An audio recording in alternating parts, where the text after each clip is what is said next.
Yes.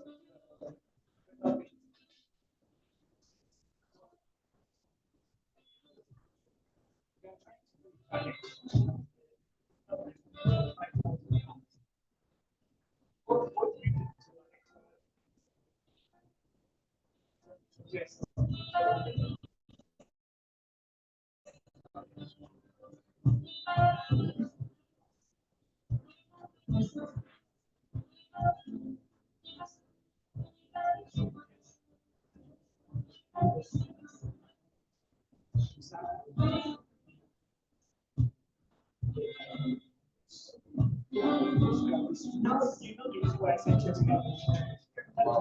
It's just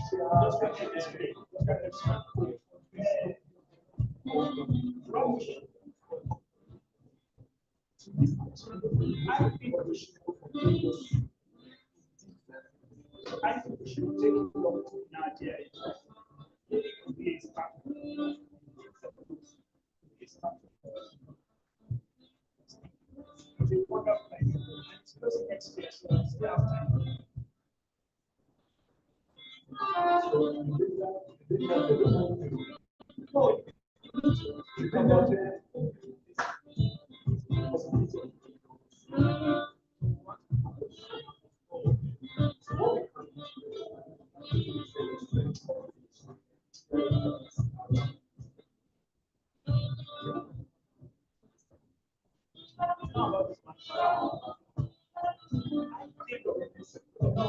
What since we are working in systems, and it's a technical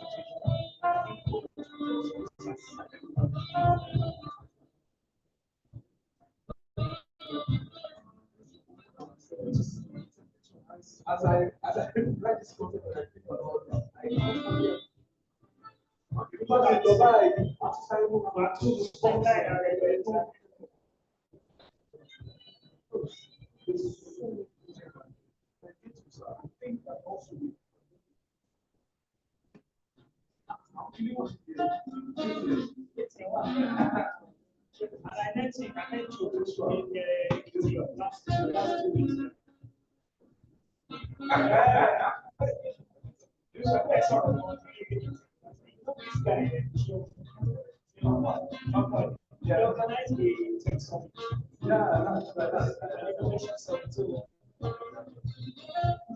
so I was there.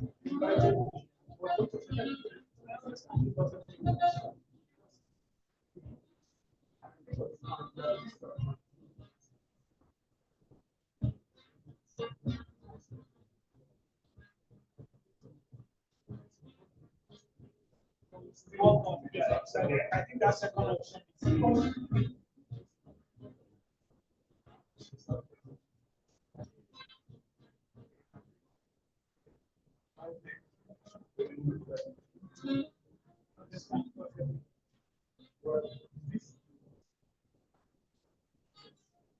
I just facilitated it.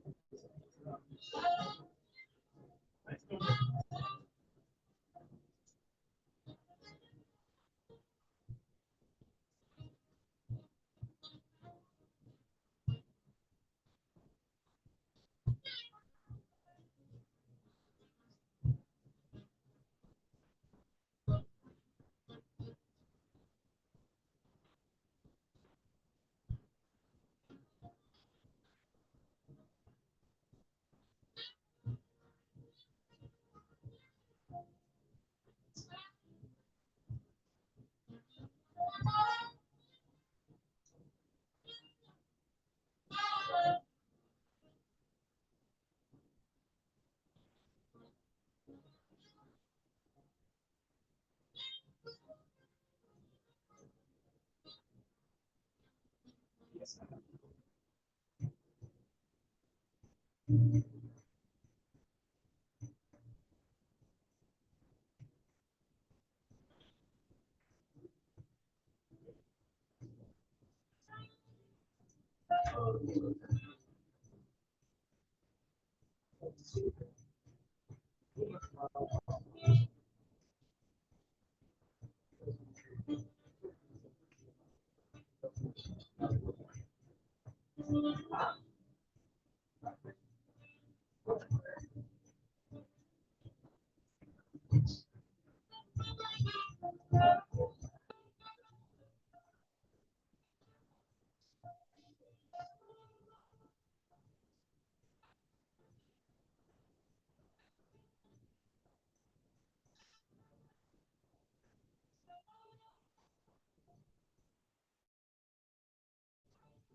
Good afternoon, everybody.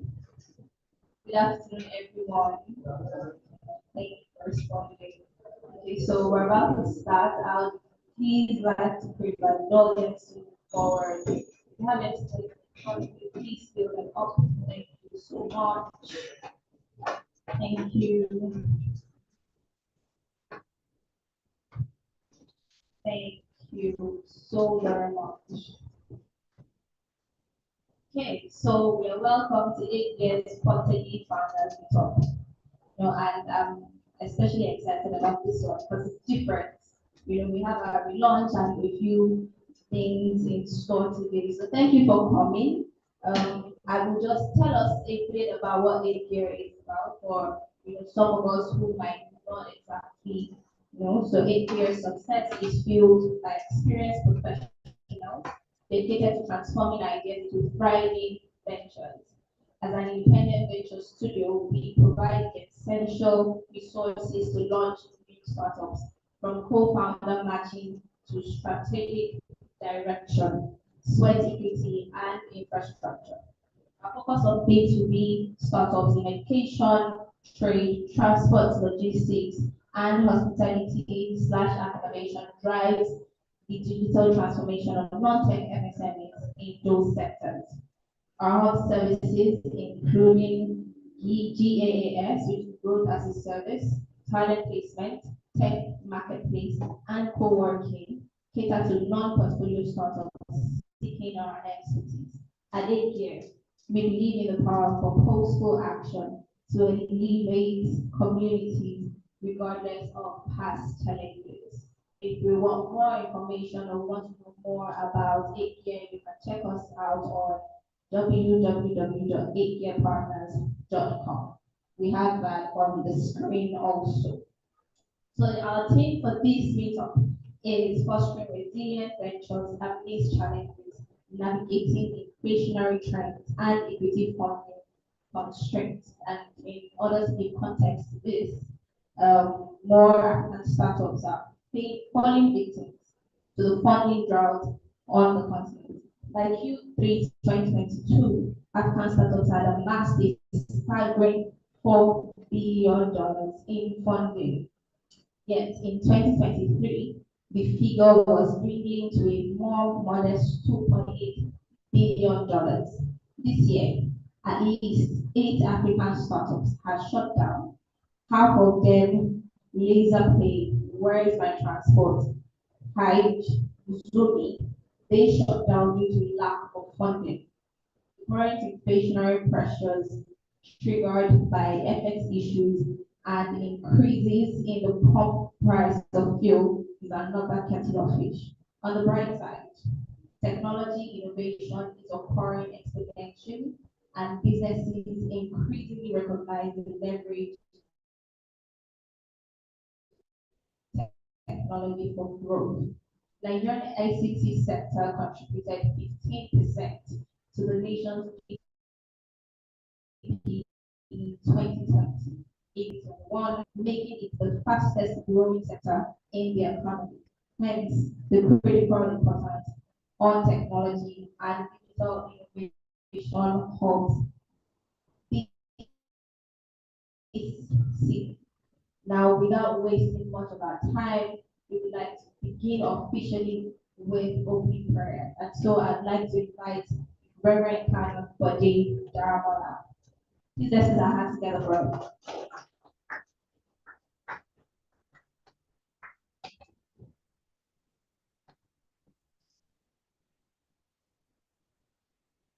Shall we clap for the King of Kings and Lord of Lords? With Alpha and Omega, the beginning and the end. The one who was in these and who is to come, the same yesterday, today, and forevermore. Let us pray. Father, we are grateful to you. We thank you because this is the day that you have made and will continue to rejoice and be glad in it. We thank you for 8thGear because it's growing in leaps and bounds. A lot of organizations that have prospects have actually fallen along the way due to the challenges of our organization. Even at times where organizations have become brittle, everybody is working on that side. Things have become non-linear compared to. We thank you for keeping this organization. We thank you for your son, the visionary. Thank you for the wife, Mr. and Mrs. Lola of Life, and everyone working with them. May your name be exalted forever in the name of Jesus. God says it's a good thing to give thanks and to give in the morning and to seek your blood praises at night. We thank you for what you have done.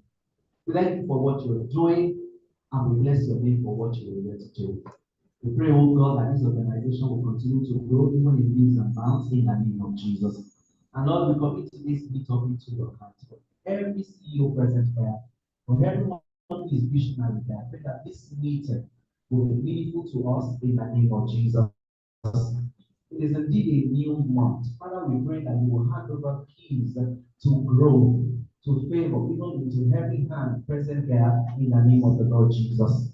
I pray as we meet up to have discussion on resilience, Lord, may we bounce back from trouble, may we bounce back from challenges. Whatever our country, Nigeria, 2024 is coming. Lord, give us a better direction. And for every startup, Lord, we will not die by the wayside. Continue to be our strength. Thank you, most merciful Father, for in Jesus' unfailing name we have prayed. Shall we put our hands together for the King of Kings?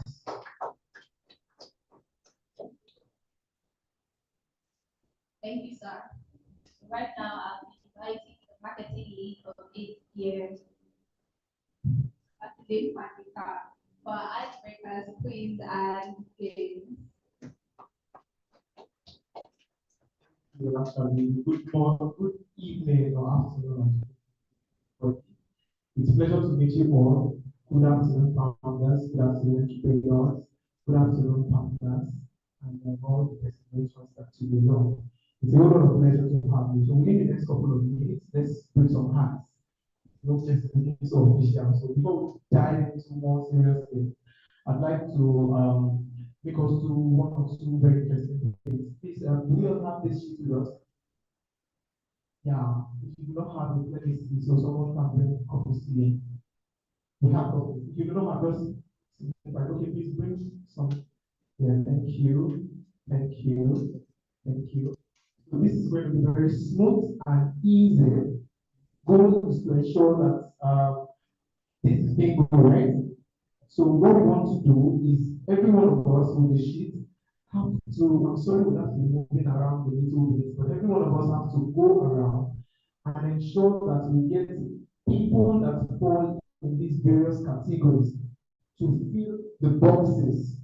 So as many boxes as you're able to fill within the next 5 minutes. Tells us what it is again. I'll go over it again. It's a bingo game, and what you have to do is to go around and ensure you look for persons that fall in these various categories. Take, for example, has an updated LinkedIn profile. So you want to look for somebody within your that has an updated LinkedIn profile. Ask for the person's name. Are you with me? Ask for the person's name. And we have not started, we have started. Please take it chill. I'll say go, there we go. So ask for the person's name and fill it in. How many of such categories you're able to fill within the next 5 minutes tells us who wins. Your time starts now. Yeah.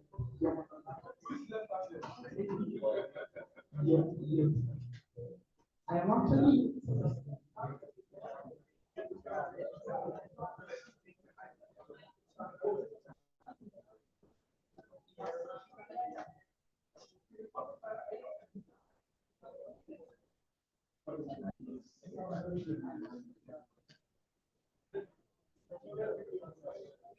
okay, 3 more minutes and we are done.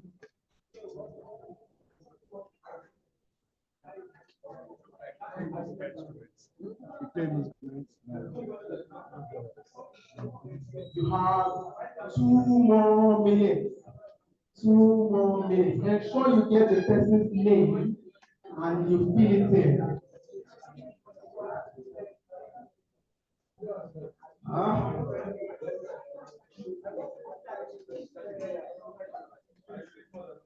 We have 1 more minute, 60 seconds to go. 60 more seconds and we'll be done. 60 seconds.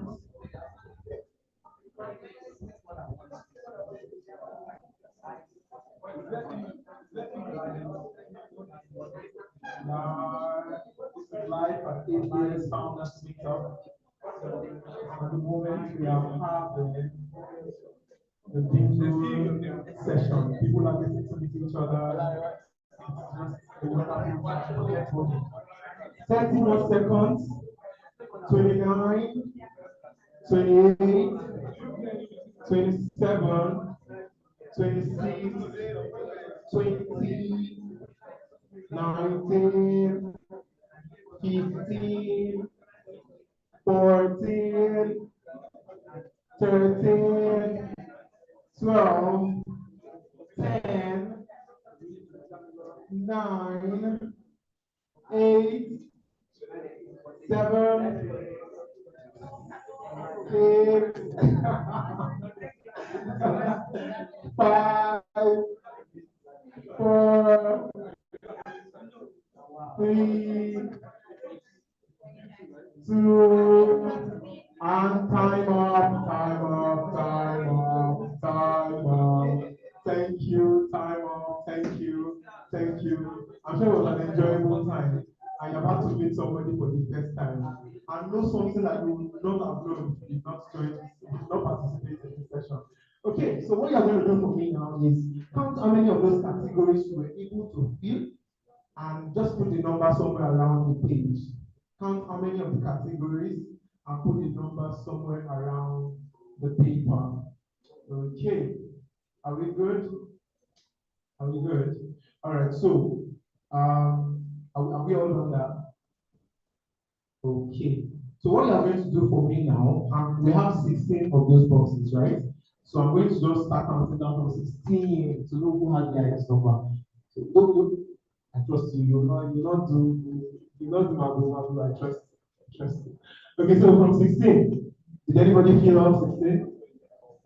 15, 15, 14, 13, 12, 11, 10, 9, 8, 8, 8. Wow. Wow. 8, okay. Okay. All right.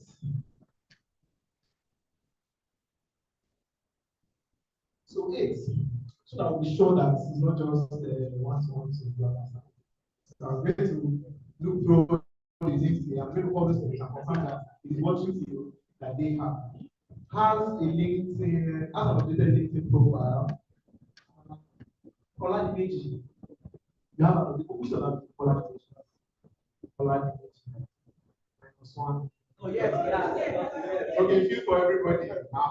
Evidence day. So you don't go explain too much. All right. Work remotely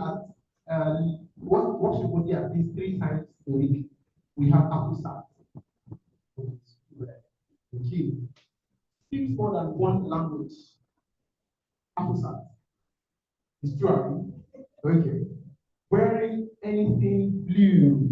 Something body. Okay. Okay. All right. Then does not eat meat. For me.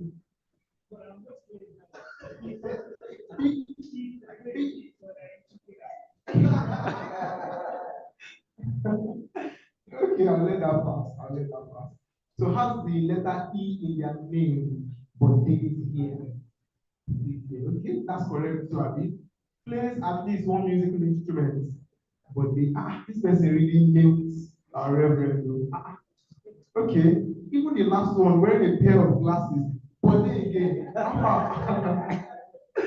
Okay, so he has as many as 7. Does anybody have as many as 8? Does anybody have up to that? You shared it right. Does anybody have up to that? Okay, so in the absence of none, you have 7. You try that. So is it just that one person that has the highest number? What's the answer? So congratulations, Mr. Senio made the best position. Without wasting any more time, this is going to be last but another very interesting session. Fastest finger first. Slido. So Slido is an online game, and all you have to do is to turn on your cameras and scan the barcode. This barcode. Turn on the camera and scan this barcode. If you're having any difficulty doing that, you can go to your browser and click in slido.com and punch that code and you will you cannot go through this code. Is the base of instructed some persons? Okay. So if you are there, just let me know slido.com and punch the code #1633431. So these are only the 5 persons that are on now. Let's get more persons in. You know where you are in. Your name will pop up. There are 6 persons now. You have King Kong. Wow. This is all King Kong. How did you enter? Okay. There's Bumi, there is Rev, there's Olufumi, there's Fumishola, there's James, there is I'll just answer for facts. Is anybody having difficulty getting on? Anybody? We're all good, right? Anybody? We're all good. Someone is still trying to scan. I'll just wait 5 more seconds. My time is almost half. Okay. So the idea of this game is it will be going from slide to slide of questions. You have 20 seconds per question. What you're supposed to be simply read the question and quickly pick which of the options is your answer within the 20-second period. At the end of the number of questions that we have will determine who is the winner, who is on top of the leaderboard. Okay, are we ready? Are we ready? Is anybody still trying to join? All right, let's launch. So once it launches, it pulls up the first question. Just go ahead, read the question, pick the correct answer, and you're good.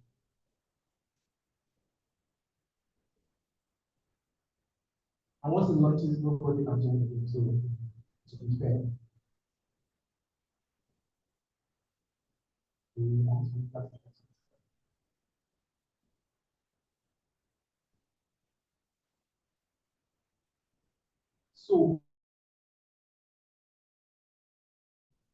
we are live on Instagram at the moment, and we'd like to just strengthen this program. Let's make everybody know that this event is happening.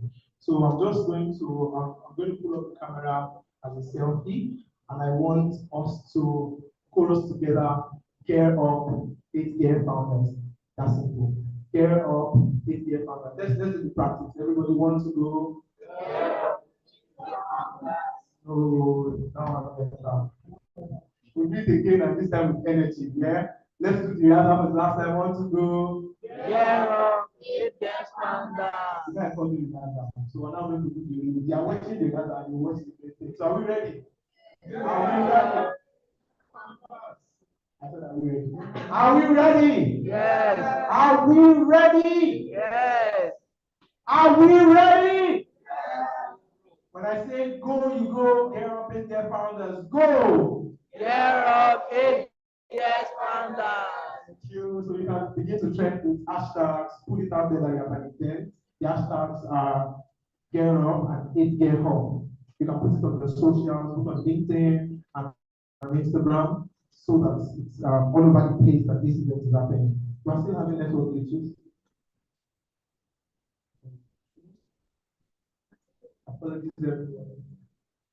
So while we're waiting for that to pull up, you can just get on your socials and begin to engage, put it up there that you're an event, live at 8thGear Hub and Ventures Studio, where final countdown. Okay, it has started. So 17 seconds gone. Just check your screen, you see the questions to pick the correct answer. You have 9 more seconds for these questions to be asked.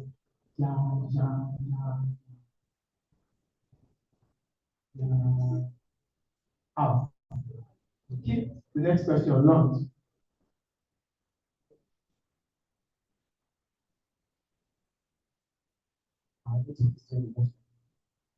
Yes, It's up. 18 seconds, 17. Read the question and pick the correct answer. 10 more seconds. 5 more seconds. 3. Okay, launch question next.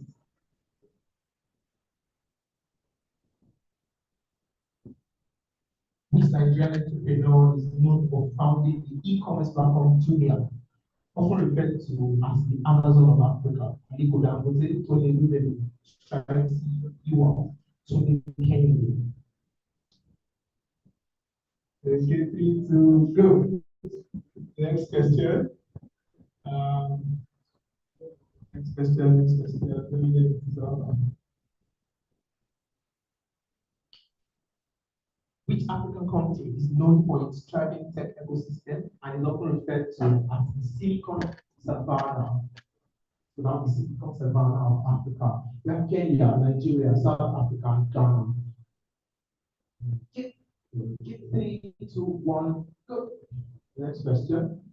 Which African country is known for its thriving tech ecosystem and is often referred to? That's the last question. Let's not do this. Let's go. In the startup ecosystem, what does the term bootstrapping mean?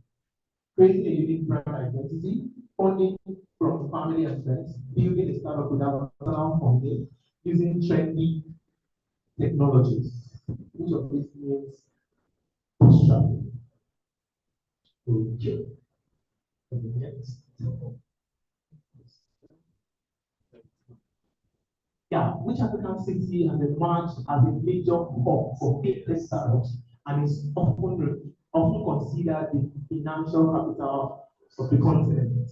We have Lagos, Nairobi, Johannesburg, Accra. Okay. I should have made this in 10 seconds. Yes, it's so easy.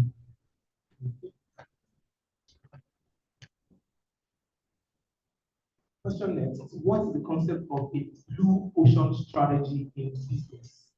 Blue ocean strategy in business. And entering a saturated market, creating a new uncontested market space, competitive pricing strategy, targeting niche markets. Okay, some people should not like this. We will run. Okay, next question. Next question. What does SWOT stand for in business context? Strategic goal of tactics, strength, weakness, opportunity, strength, sales, workflow, objectives, targets, systematic work on trends. Okay. The next question. It's already been like an exam here. Oh, it's just an exam. It's just a nice breakdown. In finance, what does the term IPO mean? What does the term IPO stand for? Initial public offering, internal profit utilization, investors portfolio oversight, income and profit output. Income and profit output. Okay. The next question, 5 more questions to go on. What is the primary goal of a venture studio in the startup ecosystem? Incubation of ideas, accelerated growth, financial auditing, please, market research. There. So 4 more questions. 4 more questions are we done. I'm so looking out for who's going to come first. Who's going to lead this point? Which of the funding is provided by venture studios to startups in exchange for equity ownership? Seed funding, series A funding, capital venture, angel investment. Venture capital, angel investment. 3 more questions. 3 more questions. What is the term for the process of creating a new company or spin-off within a venture studio? Entrepreneurship, innovation, venturing. Okay. Yeah, second to last question.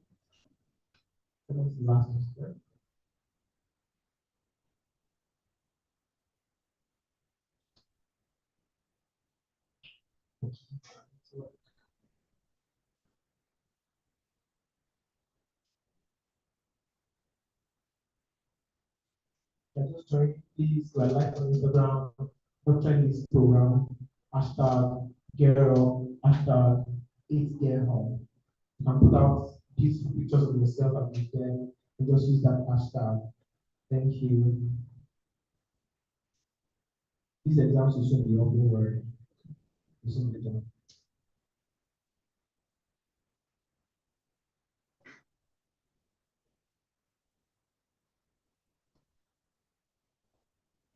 Okay, what is the primary focus of enterprise support in the context of startups, financial forecasting, B2C marketing, helping businesses scale and solve challenges, product design? The final question. Wow. The final question. In many economies, what criteria are often used to clarify a business as an SME or classify a business as an SME? Number of employee and annual turnover, marketing budget and customer base, industry experience and innovation index, social media presence and technology integration. Okay, and that goes the final question. Let's see who leads the board. Are we ready? Are we ready? Who's going to be our board? James Praise. James Praise is leading with 11 points. Who is that? Give a round of applause. Give a round of applause. Fumi Shola, you did so well with 10 points. Emmanuel Olufumi, all 3 of them had 10 points. And then there is Bumi Colin. That's very brilliant of all of you. Please clap for yourself. And thank you for having me. Mr. James, thank you.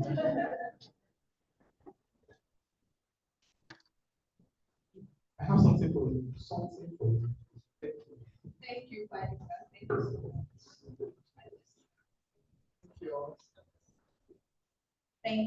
so much. So without wasting much time, I'd like to invite the CEO of 8thGear Venture Studio, the brain behind all the great work that we see, Mr. Damilola Obidaro.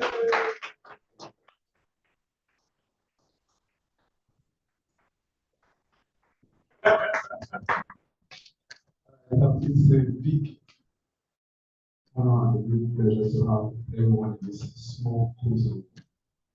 It's deliberate that we are not out there in 100 people, but right now, just a couple invited specifically to have a conversation about how we can see that.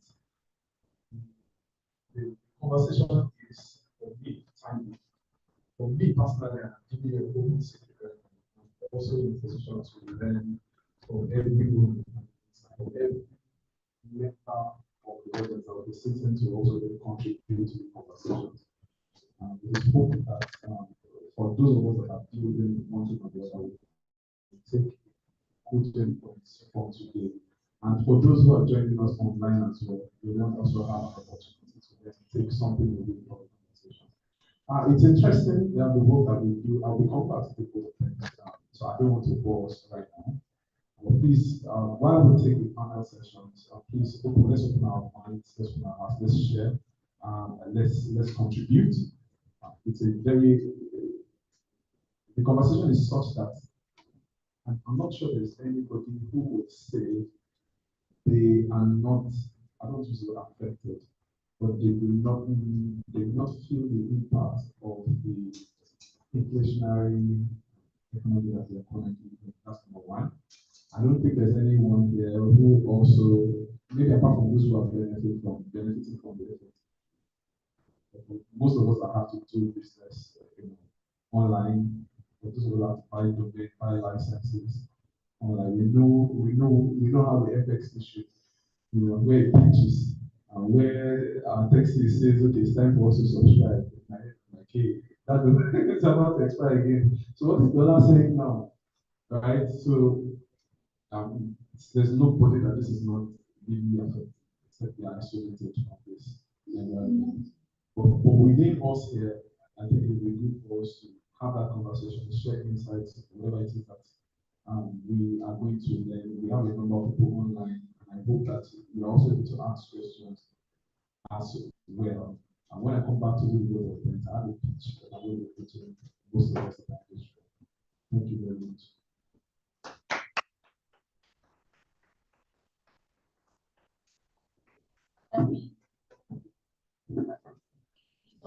So right now we're going to have our panel session. I'm excited about this one because we're about to learn a lot. And so I'm inviting Mrs. Omawumi Obidaro to tell us what to expect, during this whole meetup and to invite the panelists. Let's start. Get up for her.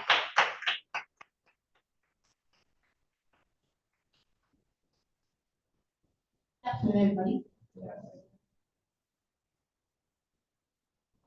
It's great to have you all here. Thank you for doing us the honors with your time. It's actually not easy this time of the economy to give your time, right? We're very grateful to have you here. Without all that, though, I'd like to just give us a brief of what we should be expecting to do. Basically, what is the major thing we're expecting here today is the panel session. I feel like that's the major for me because it's actually going to be quite insightful. And I know that with the topic, I know we all as entrepreneurs are eager to even hear from others how we can be resilient, so to say. So I look forward to that, and I hope you are, as I also do. Another major thing that is the highlight of this event is networking. We hope to have more people call in. I know people have been calling, oh, I'm not going to be traveling about that. So I know these houses will be full in time, and I hope that we're ready to network, talk about what we do, our businesses, and show it out in people's faces, exchange contacts, because you can never tell. The person sitting close to you might just be the next person linking you to that big deal. So please take time to network, don't just sit by yourself. myself. The whole idea of going to events is the fact that you get to meet people and you also get to talk about what you do. And that being said, I have the honor to invite this exceptional, I don't even know the word to use, panel. And I will pick it from the panel moderator in the person of Dr. Femi Oladele, who says he can't hear the panel.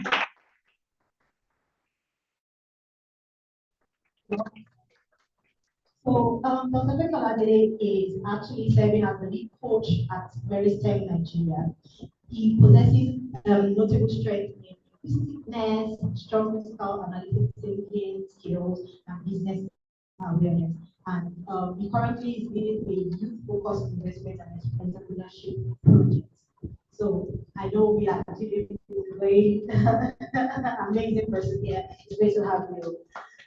I want to also invite someone that is very dear to my heart. She's my big auntie, and she's one of those people that we look at and gives us the when you just look at her, you just want to, you have the energy to want to go on. Because if you know where she's coming from, the things she's doing, and you tell yourself, no, you can't be tired at this time. I'm talking about the person of Mrs. Abimbola Adebakin. The founder and CEO of Advantage of Africa. And I must say, I couldn't really look into the books for her because I have a lot to say about her. My very first, after my internships here and there, and other opportunities, my major first corporate work experience was the opportunity was given to me by Mr. Nebaki. And every day I actually worked directly with her husband there, and there I also learned some few things that have actually been very, very helpful for me in this entrepreneurship journey. So you can know how best she is to my heart, and it's a great pleasure that I am welcoming her to this panel. Yeah.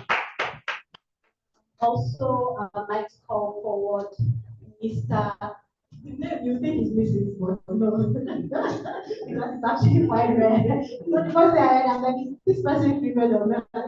Okay, it's very interesting to meet him. And really, when I met him, he's an interesting person, fantastic person. And I think on Thursday, I was in a meeting somewhere, and someone was talking about Dr. Women. I was like, oh, okay. Okay, so it's not just me that knows that he's an amazing person. Yeah, please permit me to do the honors of inviting Mr. Bumi Koleda Ozu for General for Smegan, and he also leads the Smegan office in Lagos. Okay, please also do me the honors of inviting Oluwafumi Adepoju. She is the managing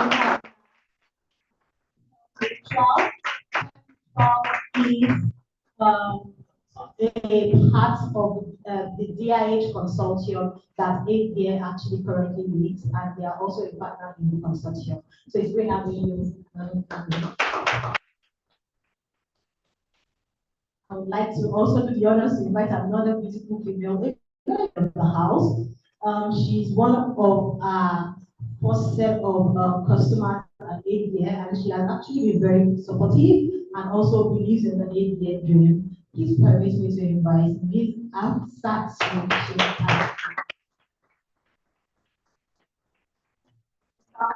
CEO of IKE Services Nigeria, and she's also the executive director of I Am Change, a humanitarian organization. And finally, I'd like to invite a very good friend of the house.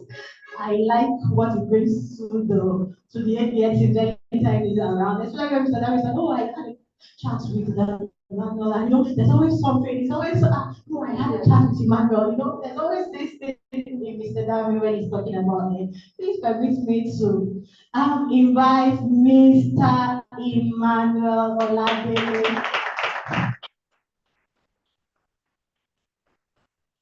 The technical advisor at the Digital Transformation Center of the GIZ, because that name is very long.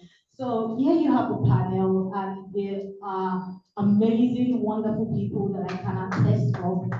And I hope you have a great time as I am going to do. Thank you. You're welcome once again. I'd like to have the next opening. The real gangsters are businesses that survive over time. During an interview last week, I mentioned that I need to look at my heart for businesses that are surviving and environment is passion, but there are guys that are patient. So for those who own and own businesses that are still surviving, like 200%, I feel like it's strength and that look at businesses where we are right now to survive and to try to pay attention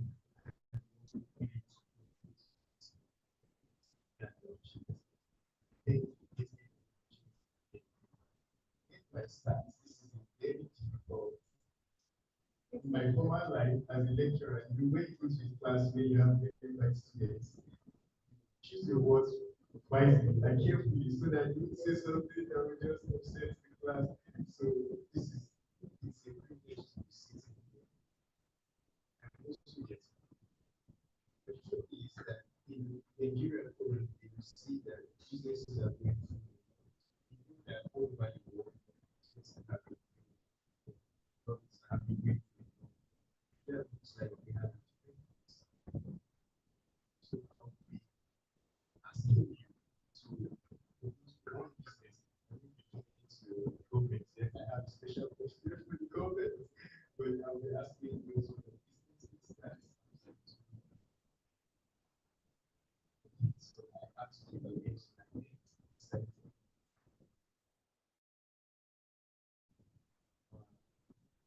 maybe use the word that is used how what's your experience like in the last 6 months? How has it been for you considering the changes that we have experienced? Thank you very much. And thank you for having me here. Extremely proud to be here.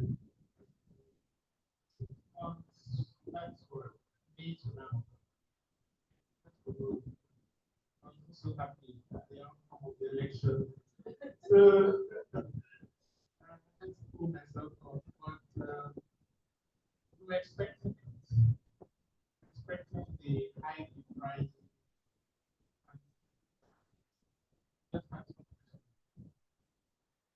Somehow my business model is tied around that resilience. So instead of over relying on trying to work more from home, it was an excuse. We're doing a lot of work from home before COVID. My team had to add to their transportation salaries. We carved out a certain allowance for transportation and data. That really helps. What else did we do? I think we just generally had to manage it. People think that organizations are insensitive and they have a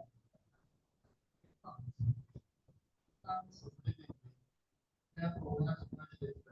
One nice thing was that the social anniversary of ours, we did something that really resonated well with staff. We sent gifts to all the parents. So wherever the parents were living, Kaduna, it was a manageable cost. We gave them so much, so much good news to their parents that oh, you're working in such a company and you will accomplish my business.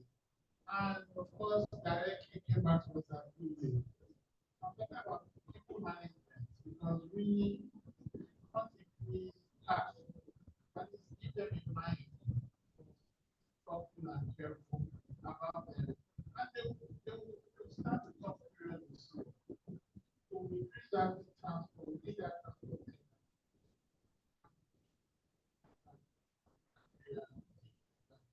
As a business, so that's a business.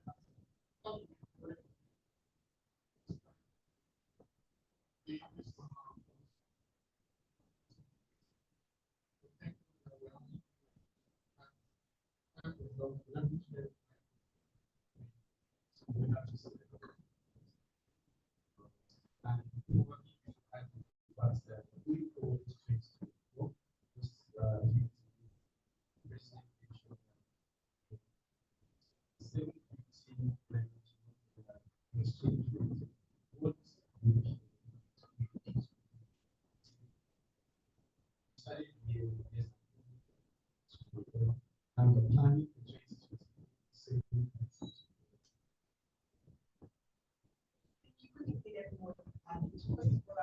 Say thank you to the organizations you have and the opportunity of working with.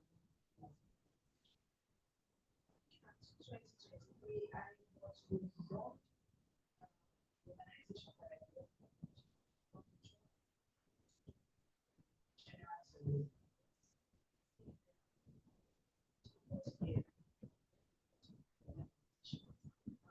what to do with all the SMEs and to say that great for SMEs. So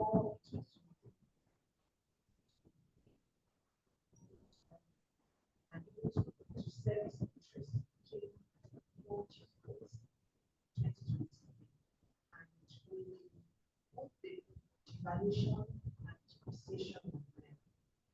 But devaluation is when the government is part of the currency has changed. Depreciation is when the demand that is right now is able to go from the government expected. And we have both. So it affected quite a number of businesses supporting and the organization. Furniture has been existing since 2012, and I can say that this year was the most challenging year that we had.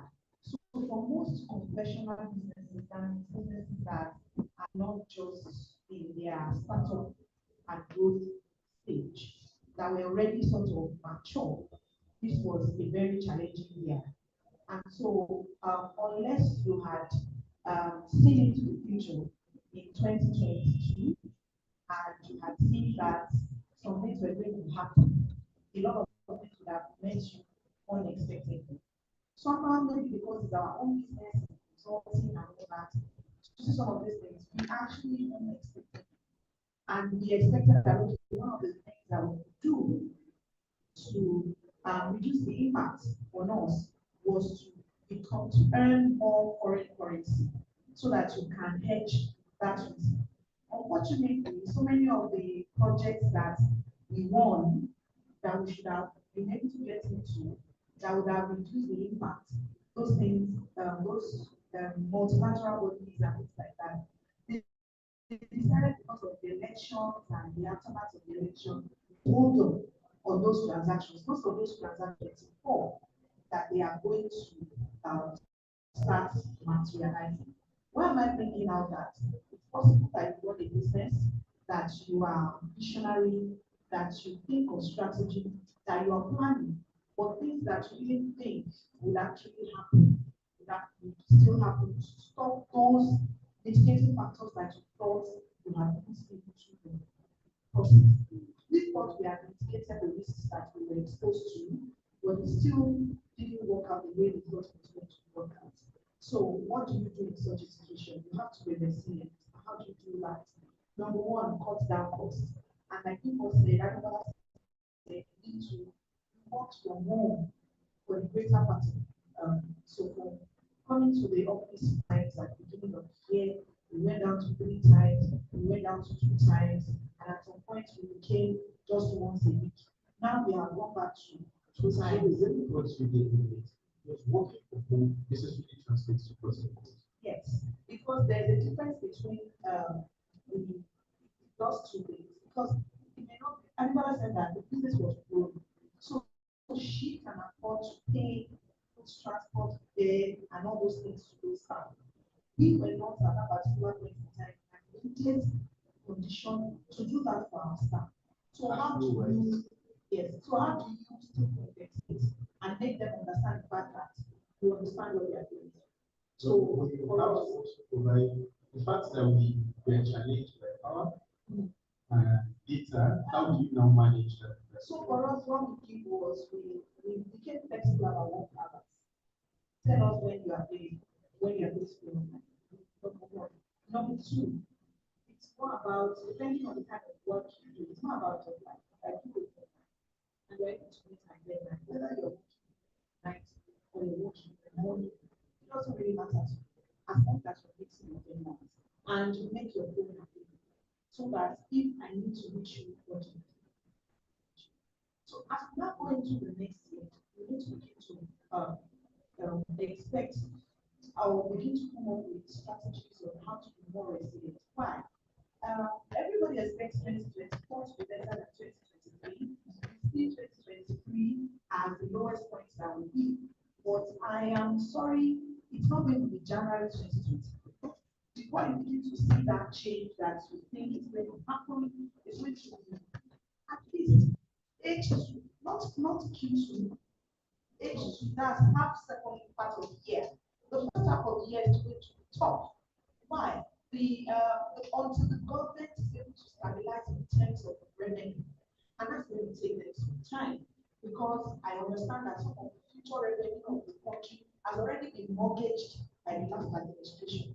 So even if the current administration wants to do something, they have to meet the conditions that they already created for them. They've already sold no more to come forward contracts. So they've already sold the good one that they have not yet explored from the ground. So it's going to take some time for this current administration to be able to stabilize. So in as much as like everybody, I'm not very happy about the result of the election. But I think that the team we have there right now, or the team, some of the, especially the critical roles, they have people who can do the job in the critical roles. Whether they will be allowed to do the job or not is a different story. But I think they will be allowed to do the job. So with that, we are just going to have to be patient. Inflation is going to be high for a considerable period of time. And as long as that inflation, even though they are calling it 7 something, in my own world, my own experience, it's 100%. I don't know about you, or 200%. Because if I was buying gas for 4,000 or 3,005 at the beginning of the year, and I'm not buying it at 13,500, that's more than 100%. And that's the same thing with rice, the same thing with the everything you want to put in a basket that we used to do consumer price index. So how they came about this their 20-something%, I don't know, but I guess they have to manage it from a global point of view so that they can still attract foreign investment.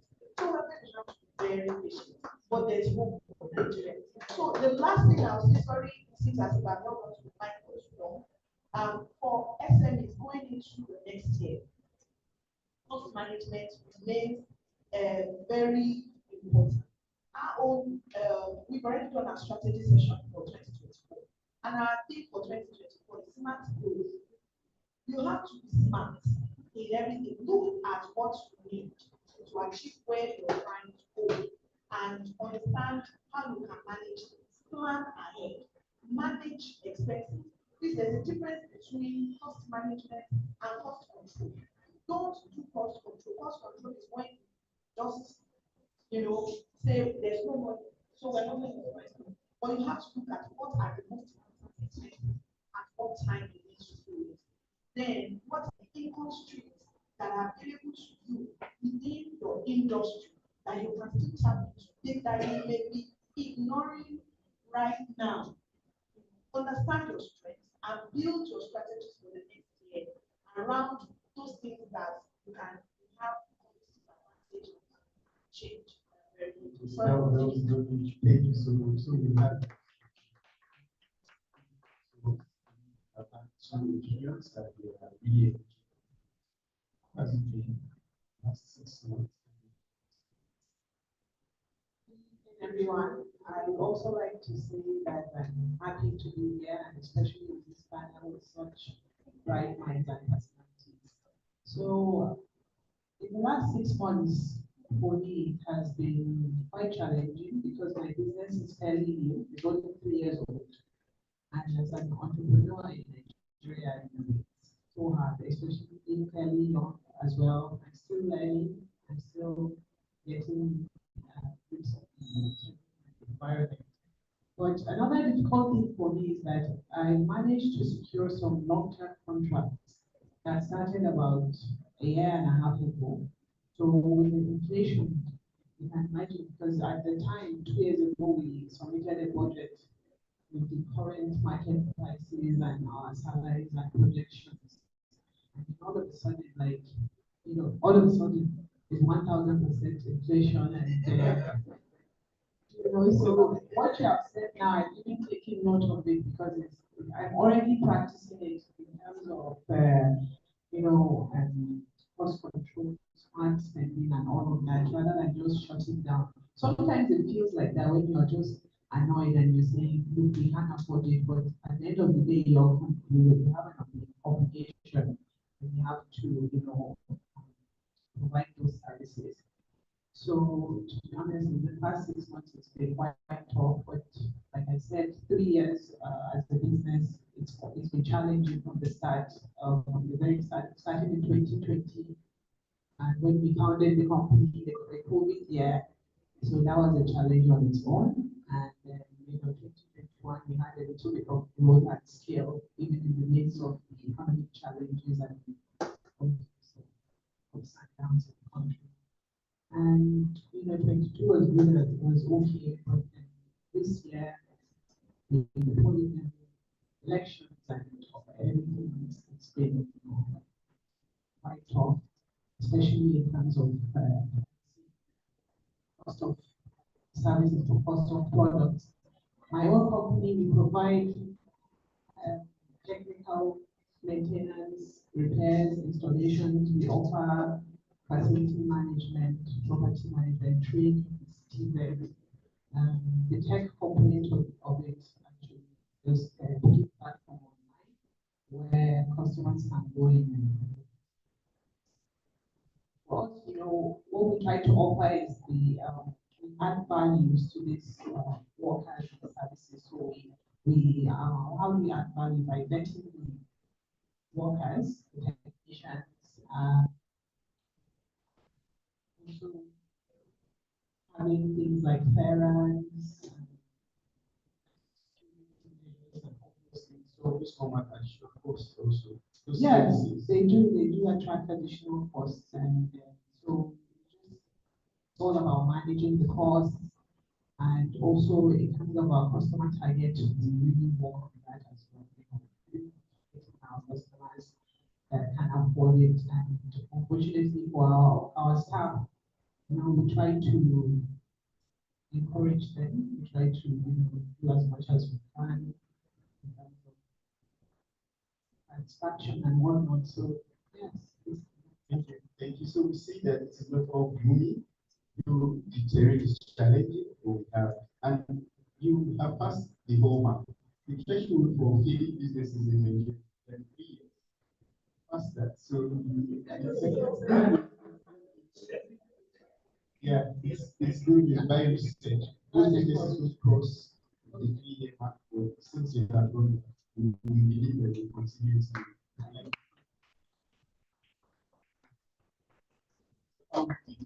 I don't want my namesake to speak there. I want to speak to the quasi government organization. I have a lot of love for Sweden. I usually advertise Sweden when I have the opportunity because when I got to know about Sweden, I was surprised that the government would be pushing an organization that is tailored towards this areas. I used to hold the idea that the government just wants to taxes. That is called no support at all. But Sweden has been doing wonderful work around support SMEs. But I want to ask you, sir, now businesses have received the kind of support that SMEs have received in Nigeria. Is there anything going on in that space? Now businesses. Okay, so let me just stay there so that I mean, a few of us can understand what's the market and stuff.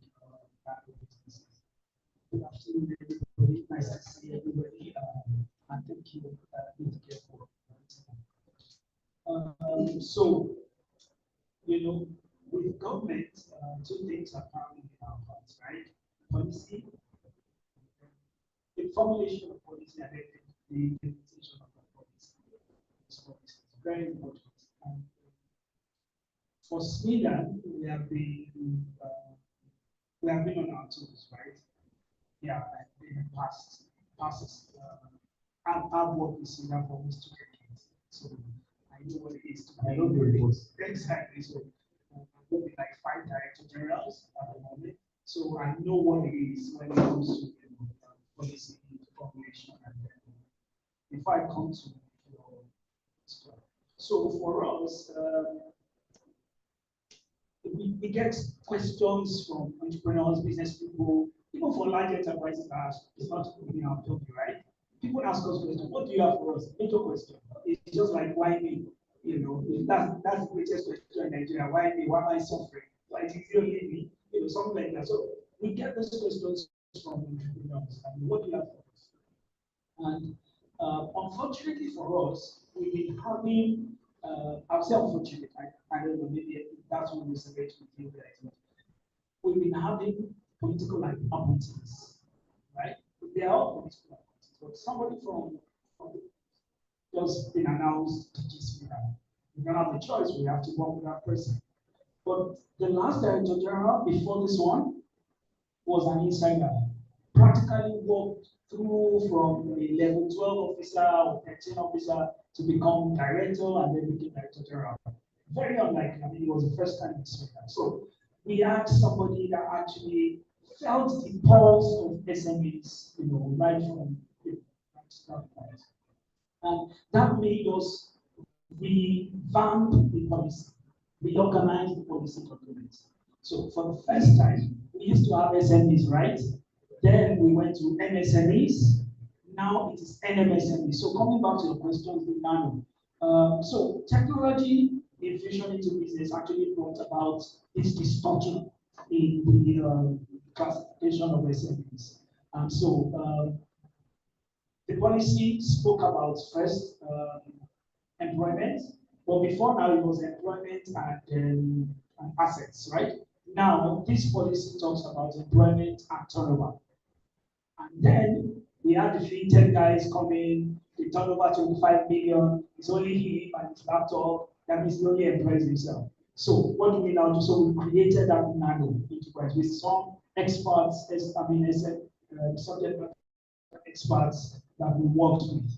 So that brought about nano. So nano doesn't really mean that it's a small woman frying a car by the roadside. It doesn't mean. Yes, self-employed. So because of employment and turnover, we create that's a classification of nano came up. So so you might find that some people cut between nano and micro. Some they don't know where they fall into. So in the next future, we might have another classification, and then it goes on like that. But I am of the opinion that things like this, corrections for classification or for intervention of government will come from forums like this, okay, a forum like this, where we have people on the field, the practitioners, the SME owners themselves, tell us, some of those things that are on the field. So we don't just sit back in our offices and then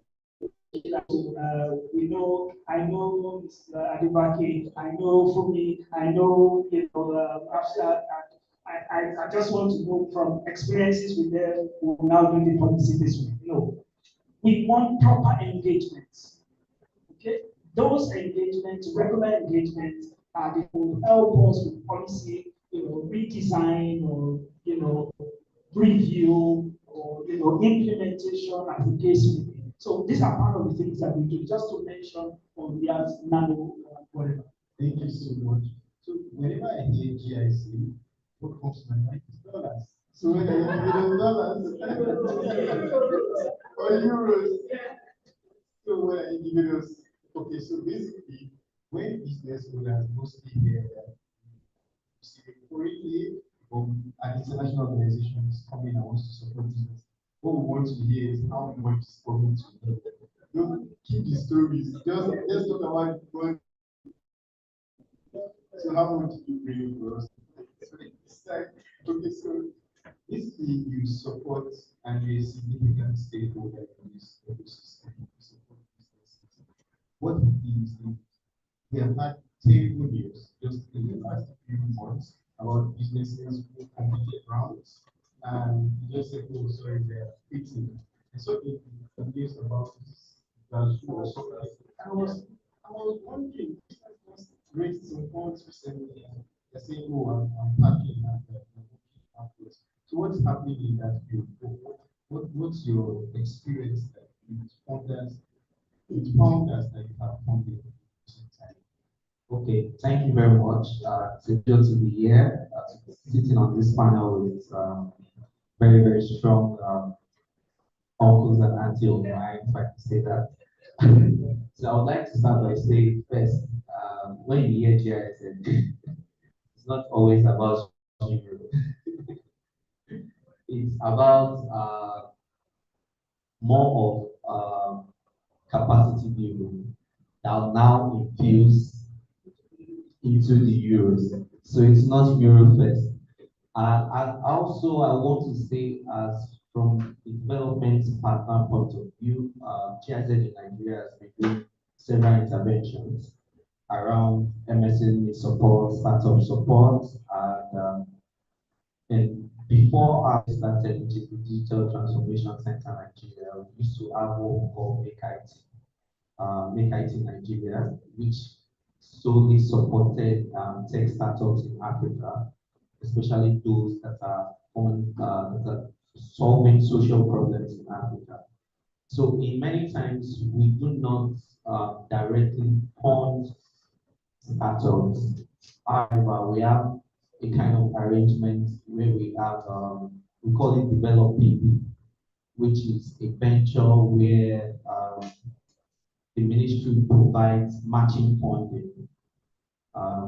For instance, if a startup has been able to, we can evaluate a startup as say their value is like 500,000. We can provide matching fund of up to 500. So it's not equity based, but it's just for you to show proof of concept. And there are instances also where we give out grants to startups, especially in the area of social entrepreneurship. However, currently we are not in that phase of engaging with startups directly because the Digital Transformation Center Nigeria now is looking at supporting small businesses, MSMEs. That's why we are around.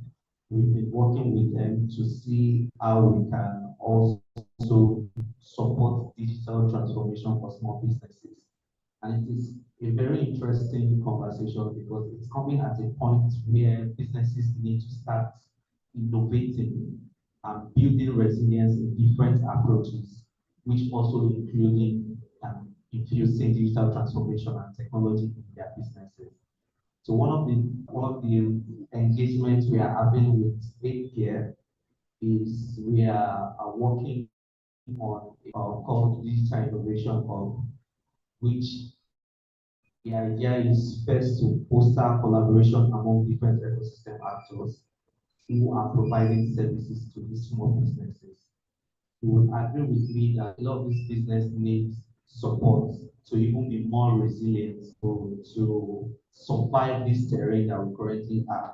And for us at GIZ, we are looking in that trajectory. How can we provide a more robust support in terms of technical, in terms of business support, in terms of access to markets, to ensure that these companies, both startup and MSMEs, are able to innovate around this terrain.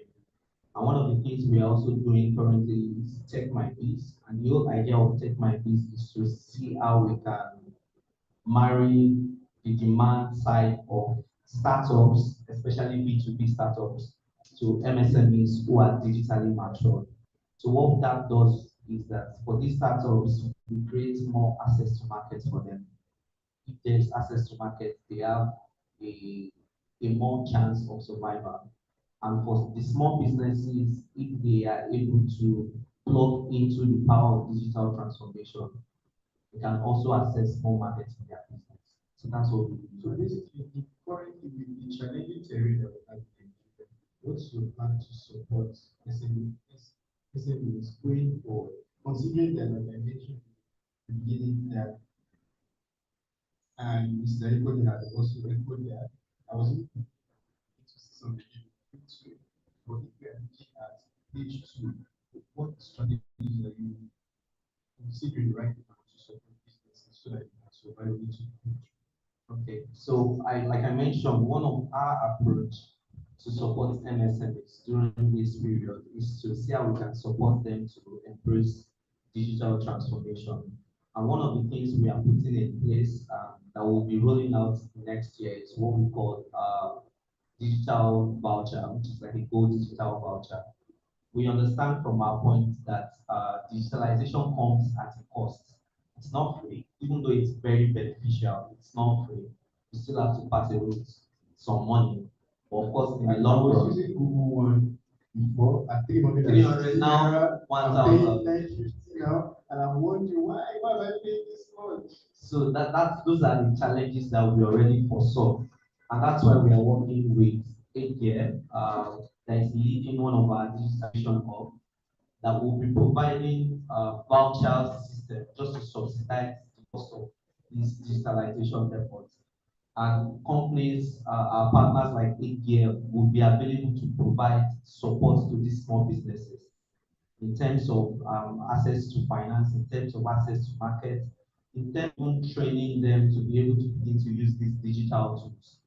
It is one of many approaches that MSMEs can use to try to navigate this terrain period.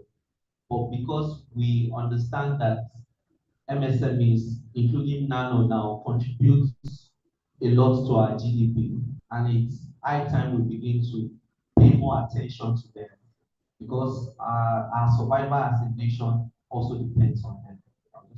Thank you so much. So I would want to come back this way and ask now, how have you been tempted to tamper with tax exposures? The issue of tax is a different thing. The fact that you pay taxes and new taxes can come. If you do business in Lagos, apologies to the government, but if you do business in Lagos, you can come up to the office one day and they tell you that there's a new tax. I heard about the television and radio tax, I heard about the parking, and I was wondering, I don't want to go on and on this, although we understand that the presidential committee is working to hope that becomes something after their work. But how have they managing your tax exposures? So for us, I mean, when we started as a movement startup, we did several taxes. So at a point in time when we were raising funds, those are the kind of things that you flat. So we had to hire a tax consultant. First help us to manage that and negotiate with Lagos State how we favor, how we can negotiate. And put in place some people don't know, but that's one thing. Then that tax consultant that so the company make costly, take to pay monthly. So that's that. For tax, you have to pay it. And so we have to figure it out. And it goes into so what a very robust financial system management system. And that's digital transformation. Of course, it's not free also. But you just have to pay. If you want to, and then the other thing is many of you are doing the raising funds. It's important that you can tick the box and not just tell a story. Because you might miss some opportunity when they come to DB and then find that they are not as good. But if you tell them that look, I haven't been doing this, they will know, okay, this is an area to help you with. So I would ask Afsa, how has it been? She mentioned that they wanted one strategy they adopted is to reach out to those parents. And I'm assuming that some of those parents would have become your customers now. Probably by virtue of those gifts, if they love it so much, they can tell that you hope we are coming next, kindly give me more. I think I like this one. How do you manage your customer? You know, customer is staying away. Where I work, we see customers are kingmakers actually. But some of them, because the economy is biting, they can become aggressive. So how do you manage that area where let me use the word unruly, an unruly customer gets into your space? How do you manage that? I like that question because I think I have a good answer for you. I probably have one of the toughest customers that you can think of or experience. So my customers, in fact, the top customers that are really key to me are military army officers. So we are constantly being harassed and intimidated and all types of things. But I was just having a meeting recently and I said, if not for anything, at least we gain the experience on how to deal with this type.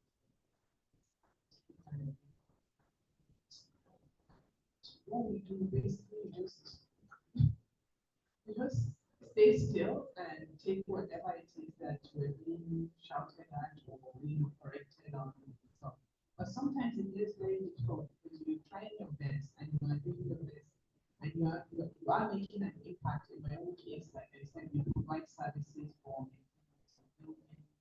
yes, but like it's a very tough second person, so it's hard for them to realize it at times. But you know, like you said, the customer is always right, so just manage it as patient as possible. But in fact, some of my staff have been brought to tears, so that's how serious it is. I hope you stop after crying gets ice cream. So that you will clearly achieve. They get a part of the back. That's nice. So I'll go back to Mr. Nicole and ask about what's the support business. And now everybody's talking about sustainability. Let's say we don't even have enough money to meet and bringing sustainability. What's your plan and how do you resolve that dissonance between the need to even survive and the need to go further to consider sustainability?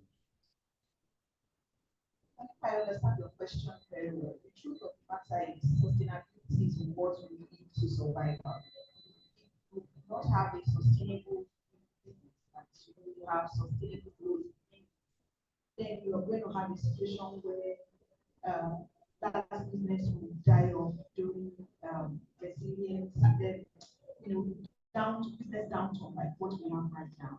So I think if business owners think of sustainability in the sense of survival, it will change the mindset and it will make you realize that sustainability is your lifeline. Making sure that you are able to maintain your staff and keep your staff happy because they are, I don't know which business will say this does not apply to them, they are often the most important asset you can have. So you have to be able to maintain, you have that stability in your business. Understanding the products that you have and being able to ensure that those products remain desirable and meet up with the requirements of your customers. And understanding the fact that in this day and age, the average user of your product is more knowledgeable than before. So, I mean, I write part of what we do, we write business plans for businesses. But you can tell ChatGPT to write a business plan for you, and you can practically get almost all the information. So, what would make a client decide that they need to come and pay some money to do that for them, so they can actually get it online? Those are the values that you have to know how to add. So know what your business is. When people keep talking about the future and how the presence of AI and data mining and all these technology factors will make human beings sort of redundant and unnecessary. It's not true. It just means that we get the opportunity to do higher things and do better things and be able to strategize more. So you have to look at your business in creating that sustainable business. You have to look at your business and say, what is the value that I'm going to add that AI is not going to be able to add for this individual or for this customer. So if that's how you then begin to look at it. So for every area of your business, you have to be thinking sustainability. I used to say something, even before we had this last downturn that we had in the economy. And now, my own business, this year, for instance, has gone through a lot of stages, and I think she said something, Hafsa said something about getting to the point where you just don't want to just keep up and throw in the towel. I think I got to that point sometime this year, because you get to the point where we had the Japan, let's not forget the Japan, and the kind of business that is knowledge area, you train people. So you take younger people, you train them. So when the bankers are jackpot, my staff are next thing that banks can take, because they know that they're not going to start from scratch. So of course, what banks can offer them, what the big four can offer them, I cannot offer them. So I lost a lot of staff. Not yet. So I lost a lot of staff. And then you begin to say, where do I start from? And I used to say this a very long time ago, that if you think you need 4 staff in your business right now, and you have those 4 staff, you set them at 100% capacity. And that means we need to get back, because we need to build in that, shock absorber, the ability to grow. If you're thinking of growing that business sustainably, if you only have the staff that you need for now, you're not thinking of sustainability. And situation did not allow me to prepare for what I have always advised SMEs to do. And I can see the impact on me now. I'm working now the way I used to work like 8 years ago. Just about multitasking actually. Yeah. It looks like business owners are having to be more. Yeah. So things that I haven't done in the last 8 years, doing financial projection, doing this, that, I'm having to do it myself. Thank God I can do it, right? But the issue is, I'm staying up later at night trying to cover up what I would have if I had had that extra shock absorber. So sustainability is actually what determines survival. So when you think sustainability, you have to think about every area of the business. What do I need to be able to achieve and maintain sustainable growth? So your interpretation of that, what sustainable growth means for your business, is what should drive the actions you take in as growth. So much so around, I'll give Mr. Olade another opportunity to talk briefly on. I have a business idea, I have an opportunity, but I don't know where to start. What would be your advice? You have a business idea, but you have an opportunity. Just walk up to one of our digital innovation hubs, but just walk. They will support. Thank you so much. So I'll come back to business. I have 2 quick questions for Smidan. I read your reports because I like providing insights, and I get a lot of insights when I read the reports.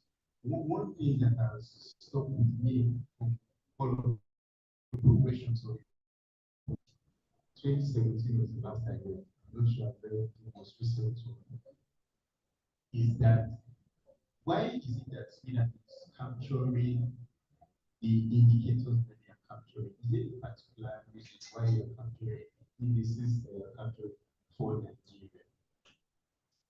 I think this is a fantastic question.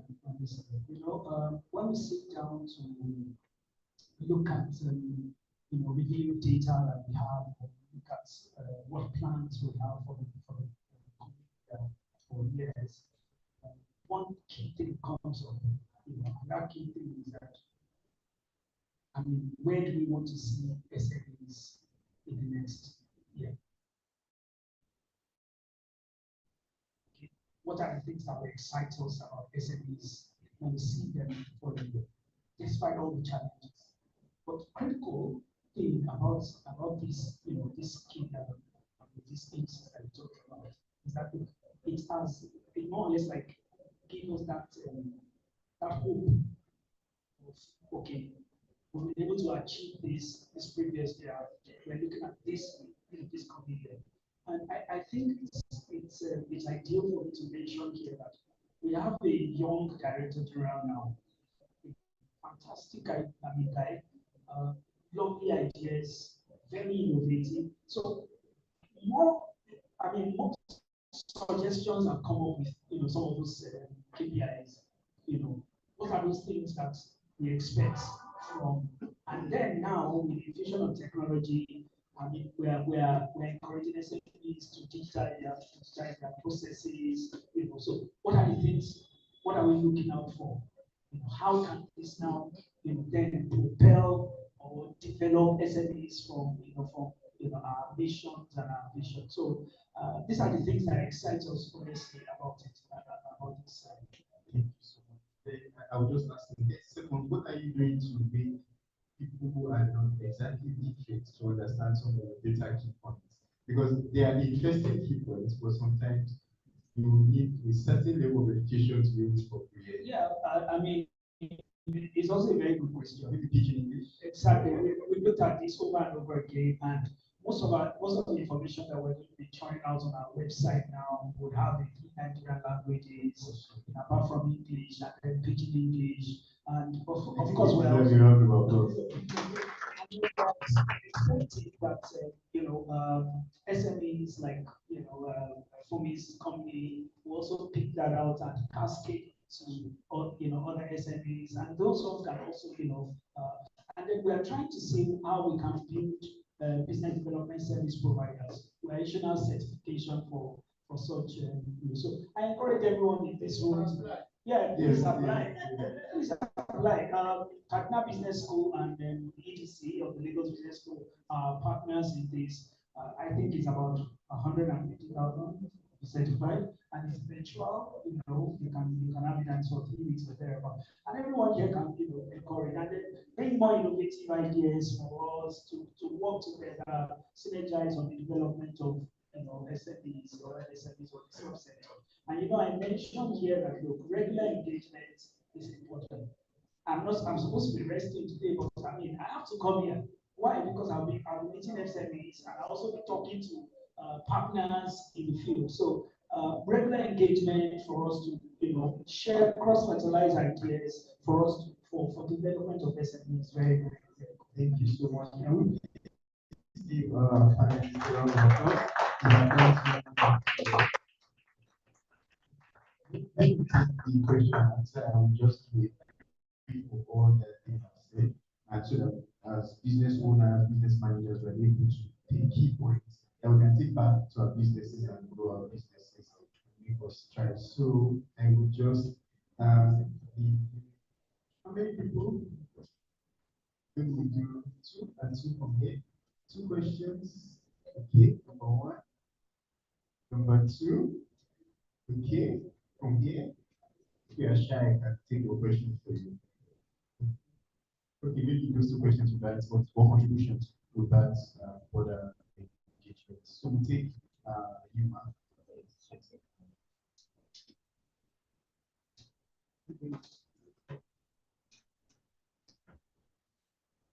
Very much. My name is Shola. I'm in the agro processing space. My question really is for Smeda. I want to believe that you have probably heard this a couple of times. So what we do is to provide agro processing as a service. So it's like matchmaking exporters, farmers with people who own machines, so things that can be part of the processing. But we found out that there's a lot of multiple, I don't know if it's taxing out, but not taxing, but for example, NAFDAC. To get a NAFDAC certification, the way it's really hard. Okay, even when it's time for inspection and all of that, they ask for samples going to almost 500,000 from SME. Beyond NAFDAC, recently, like a month ago, they started to, people who already are NAFDAC certified are being asked to get money cap, which is supposed to be from the Standards Organization of Nigeria. I mean, the requirements are the same as NAFDAC. So is there a way that can you hear me? So is there a way they can harmonize and make things easier for SMEs? Thank you very much. Thank you. We'll take the second question. Thank you for that question. Thank you so very much, all the panelists, and thank you for the organizers for doing this for us. My name is Olabode Aramola. I'm a clinical psychologist. The question I'd like to ask the panelists is for those who have employees, because I want to believe that whatever is happening is actually affecting the wellness of the employees as well. In terms of like emotions, anxiety, depression, what steps are you taking to actually manage some of these challenges? There's a lot of presenteeism at work. Some people are physically present, psychologically absent. Some are in Nigeria, they are in Canada. So how do you get to manage the Japa? You're thinking that okay, maybe this person is going to fill the next role, but before you know it, they are off. You have trained them, So how are you coping with all of this? I'd like to hear from you. Thank you. Thank you. I think we would have that question, the second question, answered by three of you who currently run businesses, and then Sweden will answer the question for harmonization. So we'll take Sweden first.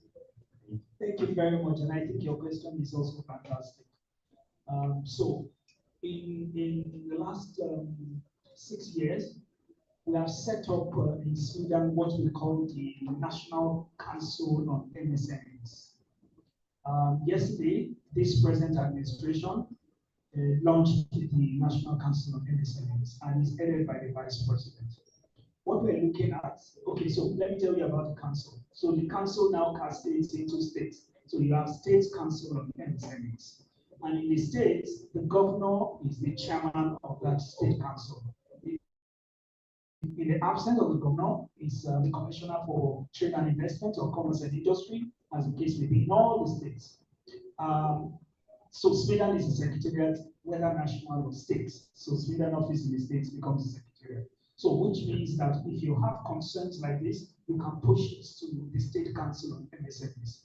But I mean, that's just for your information. But what we've been able to do in the past 6 years is to harmonize, to look for ways to turn that State Council into a one-stop shop, okay, for information harmonization, certification harmonization. So you just come to the State Council, and then your NAFDAC certification, SON certification, whatever certification, you get everything there when you have applied.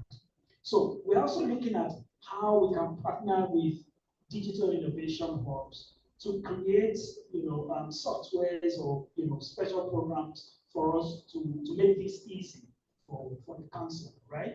So if, for example, your company applies and then you want NAFDAC certification, maybe SON, of course you have a CAC registration and all that. So it goes to all the state council members that are in charge of. So it goes to NAFDAC and the process for you, it goes to SON, process for you. It also comes to Sweden, we put them together, and then there's a certificate that will be issued to you. So we also want to do that with exporters as well. It's not very easy because of multiple or complex policies of government, right? But we're trying to see how we can put this together. And let me just say here that we can raise campaign from forums like this, okay? We can raise such campaigns. You can tell, because you are the one practicing, you are the one on the field, you are the one, going through the pains. You are the one experiencing it. So you can write to Sweden and say, okay, this is your suggestion. Or you can write to the Vice President. As in a national, and it will get to him. You know why? You know how it will get to him? Put it on the social media. It will get to him. Yeah, it will get it. You can also put it on social media and tells me that if you don't do it, we will raise campaign against you. I work with Sweden, but I feel the pulse of SME is more. Maybe because I've practiced and I have friends and family that are practicing, I know what it is. You can imagine how it is when my family members come to me and say, you work in Sweden, what are you people doing for us? You know, so I mean, again, I'm from Lagos State, I work in the Lagos office, and Lagos has the highest number of SMEs in Nigeria. So my job is like I'm carrying the weight of the world on my head, and I know that. But look, we can go through this together, and we can succeed at it together. Thank you. How are you managing? I've mentioned the parts at the back. Yeah, you just have to go. How are you managing that? How are you managing those that are staying, their mental health and all that? I think my first statement ties around this. Managing staff expectations is something we do actively. Working on them to see the vision when all around them is so shaky, so important. When we take this we're intentional about it. There's things around sharing about the culture. You'll be surprised that not everybody will go for money. Some would stay with you because of the culture. So, for example, my role as CEO is around culture, it's around PR, and around governance and fundraising. So, I haven't been doing any other things, operations and so on. So, this year, I have 87 staff now. So, you can imagine that there are many places around Nigeria. So, we did a culture refresher for 6 months because I thought it was important that people know what we stand for. And as SMEs, I think that we want to have something to stand for and not just thinking, but sharing and keep sharing what it means. So we have six, so we took each one deliberately, did examples, they went to do assignments, So we did a lot of things around our culture and our cultural appreciation. We did that for 6 months. Don't think like I told you about being the one proactive about who will share some money for transport and data. We didn't wait for them to come to us. Immediately the gas price was announced. I told HR, it's quickly, right to staff that we will do something. So to manage, and we did it maybe after a month. So there's a lot of communication requirements for you to manage people's expectations. With us, people tend to tell us if they are traveling. So this year, February, we lost our head of HR. So she had informed us in November so that we could hire someone else in her place. Of September, we lost our head of marketing, but he asked if he could work remotely. So he worked remotely for a while the assistant was supported. I'm not sure if we've lost anybody else this year for traveling. So it's sort of like really. Yes, it's exceptionally different. So we see the impact of this communication and openness. Then I think almost all staff of mine have one business or the other. We patronize their businesses. So if you do printing, we patronize you. If you do small jobs, we patronize you. As far as I'm concerned, why that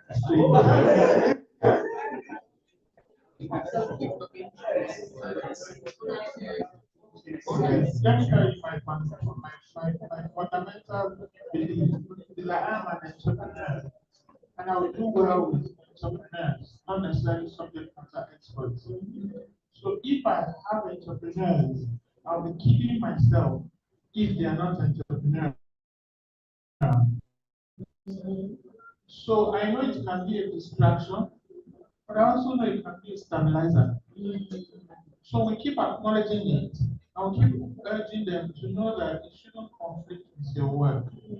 And on social media, I have investors. I don't want them looking for you and all they see is your side business. They will question, are we not investing in this company? So manage. So you have one now. My LinkedIn is AAJ. I say even now that one they are checking. So you can see how I engage them on this matter because I can't fool myself that they won't do business. Otherwise, how are you going to survive on that? So I know they do, and I support. There's one I just paid 70,000 today. He does thrift. So when I needed clothes for someone who recently came to live with me, it's his business that I supported, and he just gave me 8,000 naira discount. So I have to acknowledge that they do business, but they also have to be responsible to not overdo things and misuse. One or two, you find them. So I go on social media, I see them building a brand around themselves, and I understand. I wish more entrepreneurs will understand that I understand. Therefore, I need to confront it the way I would if this was my son or this was my sister or even myself. I think those are things that, I mean, of course, we run healthcare campaigns outside. So one day HR said, Ma, I think we should do healthcare campaign inside. So we had to flip the switch and ask them, to do. And we found some hypertensive within, young people with hypertension. So we had to do some things that we normally do outside, inside. I could go on, but those are some of the comments.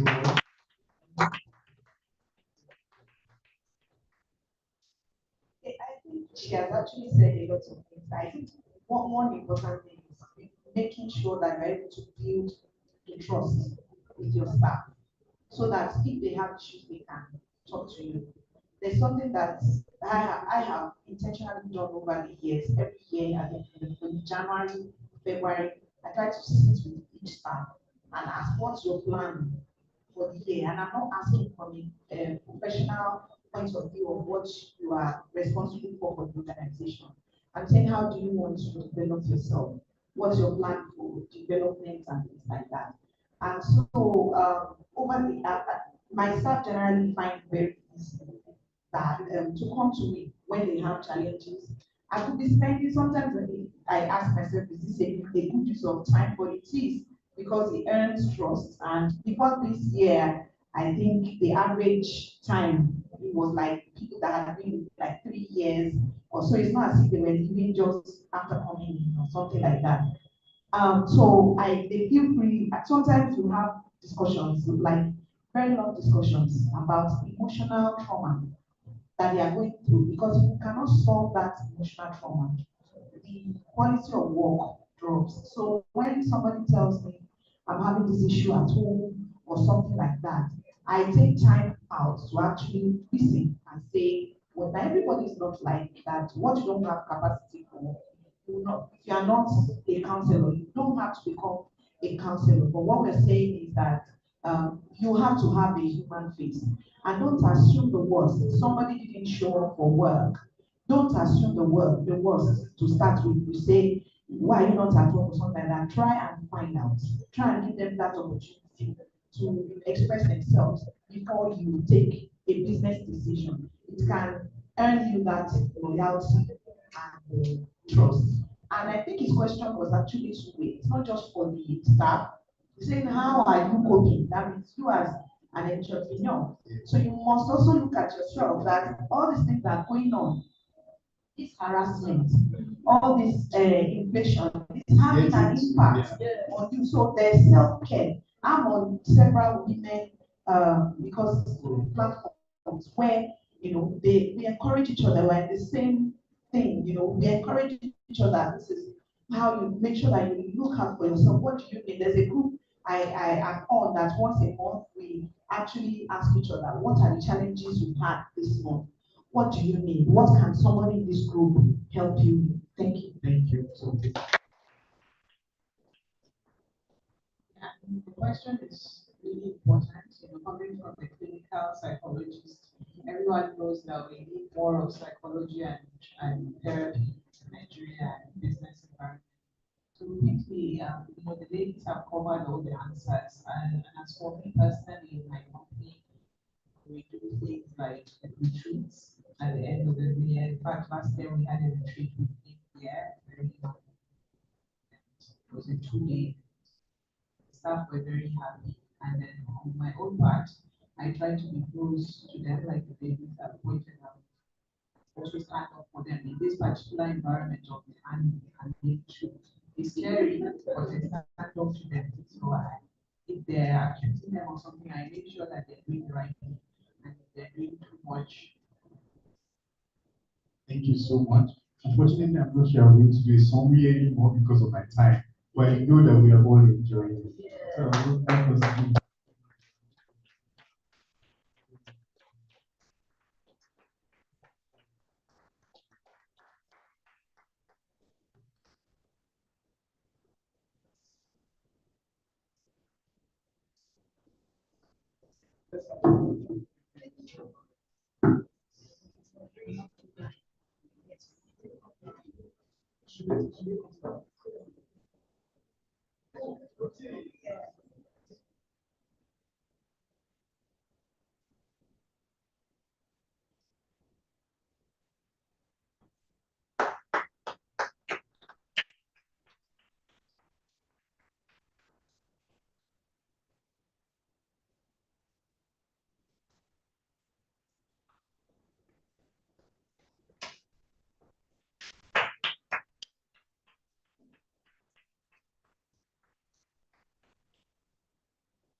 That was very insightful.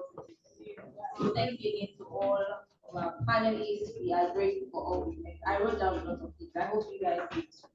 Because of time, I wanted to tell you that I learned, but I think I'll just go forward because time is fast spent. So here we have some of the representative of our partners, and I will be calling some of them up, to give us like a word of encouragement, 2 minutes each. We have here Zoho, we have GIC, we have One, and we have Lagos State. But I think I will start with the representative of Zoho, Mr. Olaleko Adjani.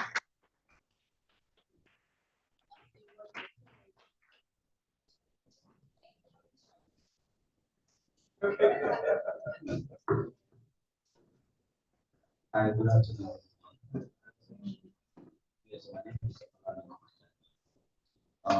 first of all, I will introduce myself and I'll let you about 8thGear, right? So, I work for Zoho here in Nigeria. So, I always like to ask, have you used Zoho at all? When I meet people, I ask them, have you used Zoho at all? Have you heard about it? Okay, I think it's really nice. Everybody, almost everyone here, you've heard about Zoho and you've used Zoho. So,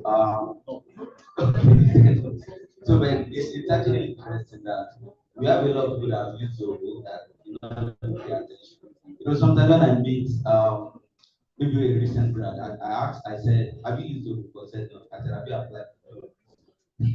So and I said, technically you use Zoho because most time I can tell you that a lot of recruitment exercise in Nigeria right now is powered by Zoho. And, it's quite interesting to get to know about 8thGear, and even within a few period I've known about them, I've seen the amazing stuff they've done.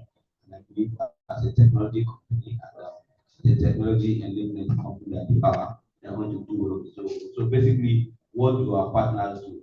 So sometimes some organizations call them implementation partners. So which means what they do is if you need any Zoho solution, we are thinking of making your business more tech-enabled, because the thing with SME is that people do a lot of manual work. So a lot of SMEs simply tell you that everything is on the spreadsheet. But then when you speak with someone like that, he can tell you that that spreadsheet, one of your employees can just look at that spreadsheet. Something can happen with that spreadsheet, right? So, and that's why it's always here for you, and it's extremely affordable. I always use the word extremely because sometimes the price is ridiculous that the more partners don't like it. So just try Zoho today and work with 8thGear if you want to work with us, because we don't handle implementation directly. And that is what they do for us, because they have the expertise and the capability to achieve that. So yeah, thank you very much. Okay, it's important to mention. As I said, it's extremely affordable. So is in Naira. So that you are free from $4 in our to exchange that. So you are in Naira.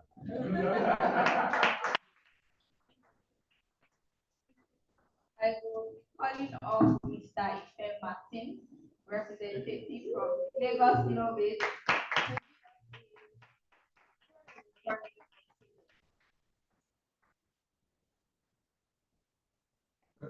Good afternoon, everyone. Good afternoon.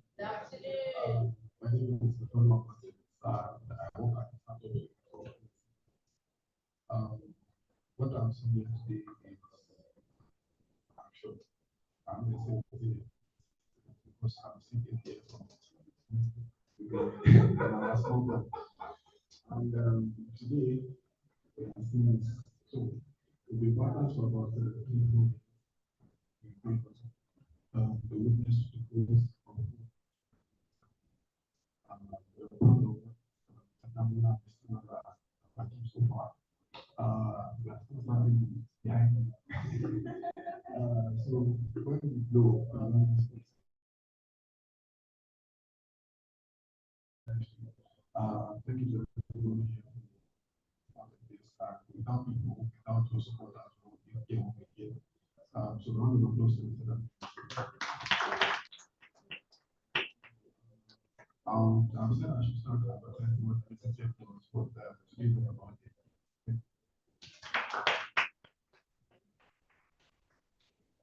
So let's start together for Mr. Nsembo Kelbe, representative of Hub 1.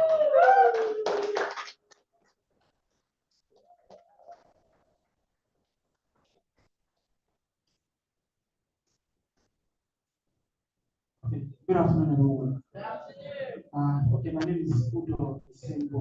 I work at 8thGear, and that's Positive Money Bank as a venture sourcing officer. What my role entails is that we essentially support tech businesses. So we have an innovation called Yapa, where we design programs essentially to support businesses, tech businesses. So we started that innovation hub in 2019, and over the years we supported quite a number of businesses, in partnership with partners such as 8thGear. So 8thGear right now are partners, and they manage operations for us at Hub. And they also design programs, together design programs to support tech businesses, and of course, into this program, I mean, I came in a bit late, but I got a few things on the speaker that were quite solid, and quite very, very important, especially when they talked about how they dealt with, or how they are dealing with Japa syndrome, and I talked about empathy. Empathy. It's important. That you empathize with with your staff. There's a way to save time, prevent them from leaving. Sort of. So I mean, congratulations to 8thGear for the expansion as we're putting this together. Of course, I learned quite a bit, and I know you also have learned a lot also. So thanks a lot, and I appreciate the time. Final person now called, we heard him, listening to him. He is representative of GIT, Mr. Oladile Ibadan. Thank you very much. Good evening, everyone, once again. It's a pleasure to be here. I'm also part of the panel. I must say I'm very, very impressed and happy that our GIZ Digital Transformation Center is working in partnership with 8thGear. And what we are doing with 8thGear is interesting. I mentioned a bit about it.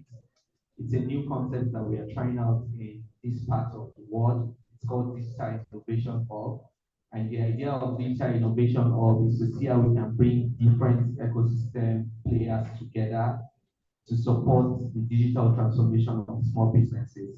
So where they can go into a one-stop shop, get training, get advisory services, get business support, get ecosystem support, such that the kind of support they get is more comprehensive.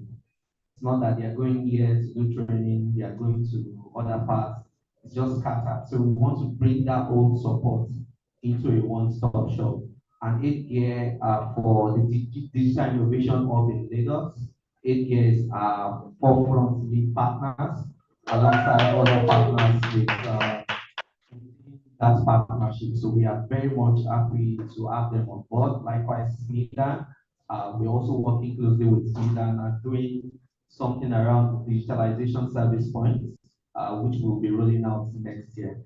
It's a pleasure again to meet with everyone, and we hope to continue to meet at the points of engagement so that every of our intervention can be as inclusive as possible. Thank you very much. And finally, we have our representative from Microsoft, Ms. Audrey. Just a hand together for her.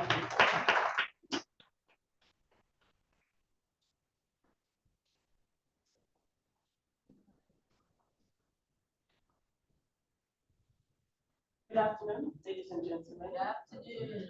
Allow me to stand on existing protocol and hold on to 8thGear for putting this together. Apologies for coming in late. But as a partner to 8thGear, of course, the theme of this discussion is something that Microsoft is particularly committed to, and may not be commonly known, but we have our CSR investment, which is really committed to addressing digital divide across Africa and globally. But of course, in Nigeria, it's very peculiar. And why this is important to us is because Microsoft is a leading technology organization globally, and we know that we come up with advanced technology all the time, and some people are left behind. So we take the responsibility to now go down and bring them up. And that's why how we work with different people. We work through this particular department with several non-profit implementing partners across the country who work at scale and doing the work that they do. And of course, 8thGear has plugged into that opportunity to also bring that to SMEs. SMEs is very important in the work that we do because we all know that that's the key to elevating Africa and Nigeria as it is, but also giving the young people the power that they deserve to take control of their lives, to earn an income, bring an income into their households, but also to contribute to socio-economic activities and of course increasing the GDP of our country. So that is particularly important to us. But some people ask, why is Microsoft still doing this even when it's obvious? It's because in the future, we also want to be sure that we are not bringing in tech expatriates. Because the world is evolving, technology is in anything that we do, no matter how small. No matter where you come from, whether in a rural community or far reach or urban community, technology is the only way that can truly serve us and meet us where we are. So it means that everybody needs to be on board. Everybody needs to have a form of digital literacy and then get as many people to get tech skills, because in any way, or even our wallet seller, tomato seller, it'd be nice if you have an app just for doing that, wouldn't it? So that's the whole idea, just bringing it down to where I would like us to understand the perspective and the role that Microsoft plays. And of course, when we're talking of AI skilling, we're now moving to, we're talking of digital skilling, pardon me, already did. We are now talking of AI skilling, and some people wonder, do you need to be a digital literate to take advantage of AI? And it goes both ways. You don't need to actually be, but that's the beauty of what AI is doing. That you don't need to go to school and sit down and go through the process, or even in those days, the tech skilling process, maybe 3 or 4 months, you sit down and go to class every day. It's no longer that way. So it means that people can latch on to technology, no matter the literacy level they have, no matter the digital literacy level they have. So that is where we're working towards. And I'd like to highlight 2 more things. While we're pushing for AI, we're also pushing for cybersecurity, because the more people get online and using technology, it means they're also exposed to threats in businesses. So while we're bringing technology to them, we need to have that resounding practice of how to protect data, how to protect ourselves, how to protect our businesses. It's really, really important. And then lastly, sustainability. And yes, the sustainability in technology. So those are things that, 8thGear Hub is going to be rolling with some of our implementing partners. And thank you for having me.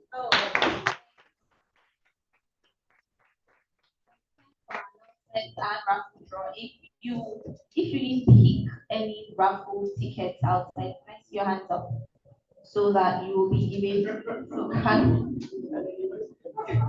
Okay, so please can we give raffle tickets to people who don't have? So what you're going to do is you will fill both of them and then one will be collected from you.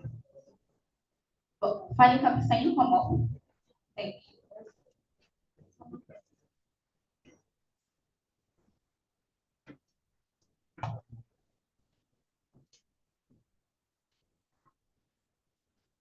Okay, yeah. So if you have not gotten the raffle ticket, it's going around. Someone is here. I wanted to. So quickly, while we run through our announcement, please fill the raffle ticket. She will hold the copy. She'll come back to pick one copy, and you hold the other copy. Then we see this is like the high point of the whole matter. You see who goes away with our prizes. All right. Thank you. Welcome to 8thGear Hub and Venture Studios, your ultimate destination for cutting-edge tech and non-tech enterprise solutions tailored for businesses and startups. Top among our offerings are talent placement, growth strategy, co-working, and we run a tech marketplace where you can shop for all your tech and non-tech enterprise solutions. Are you a business looking to hire? Look no further. We train, source, and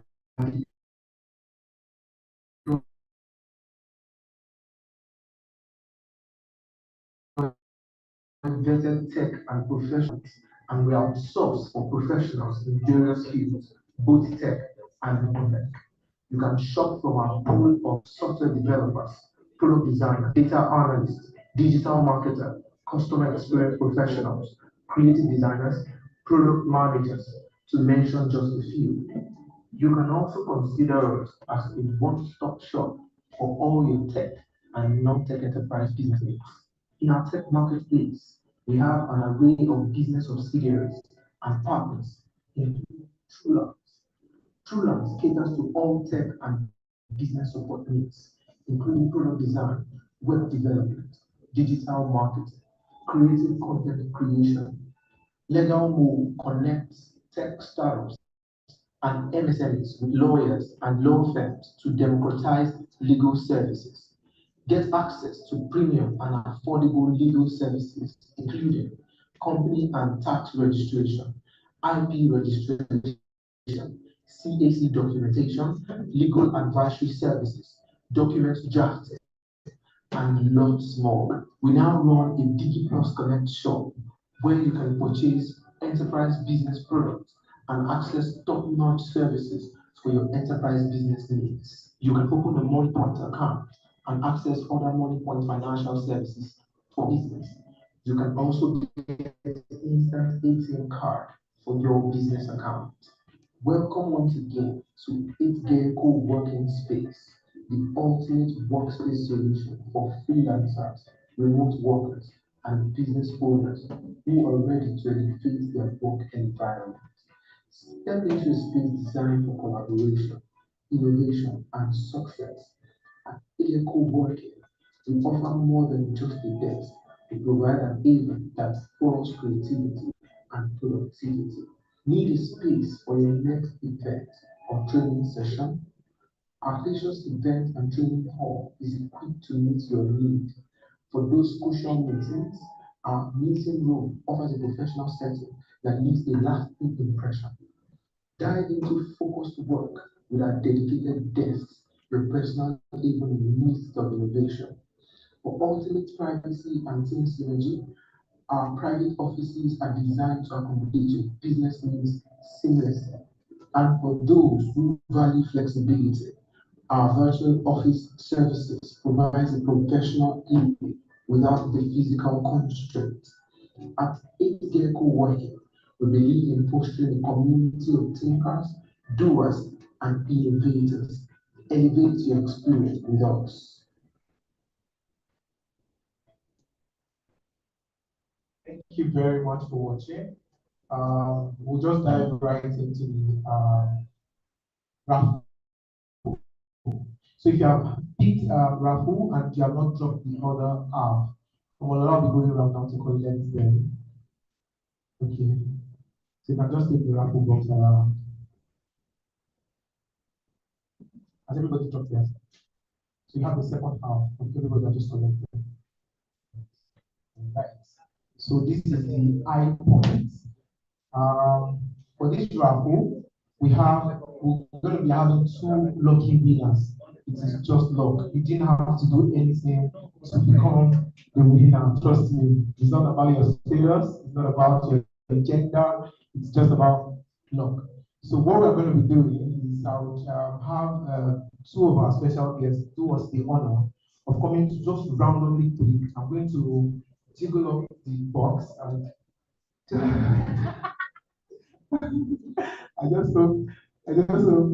okay, so I have Mr. Sapusa and Mr. Bumi.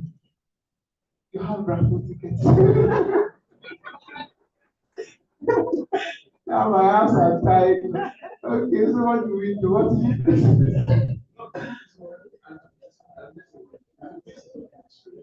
Okay, yeah, so it's a game of luck, like I said. You can see there's no, oh my God, we're going to be fine. So just trust the process. It's going to be transparent, just like Nigeria election. So I'm going to, I'm going to just dive right in. This is it. You're sure that this is very transparent, but so do not say, now start that one you want them to pick. No, it's going to be fair. All right, so two lucky winners. The first winner goes away with a 200,000 naira worth of our hub services. 200K and 200K. And the first runner up will go away with 100,000 naira worth of our hub services. So we'll dive right in.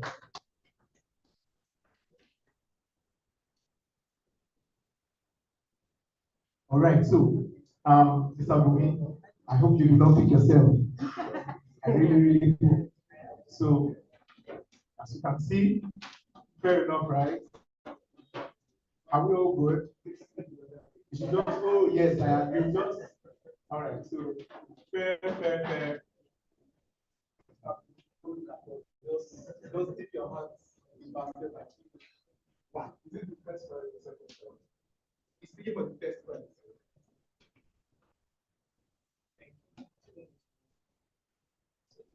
Thank you very much. All right. So, okay. Yeah. Yeah.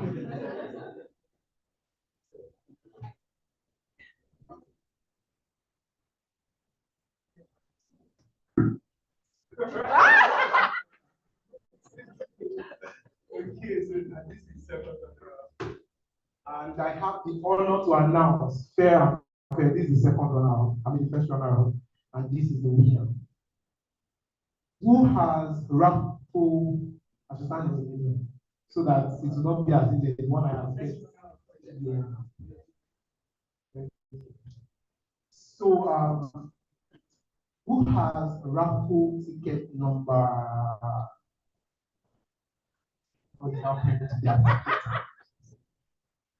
Raffle ticket number 53.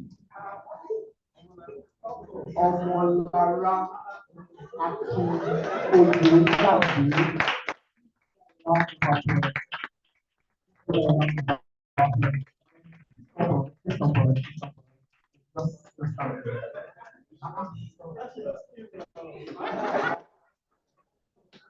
And then our winner for the raffle draw, 8thGear Founders Meetup, the last one for 2023, is none other than one who is holding raffle tickets.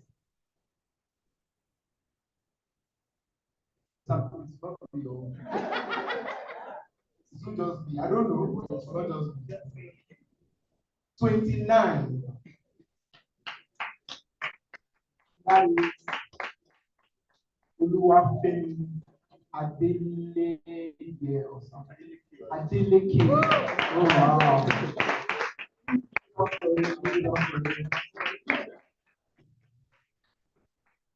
Yeah, so in the same order, Mr. Bumi, you present the raffle award to the first runner and Mr. Bumi.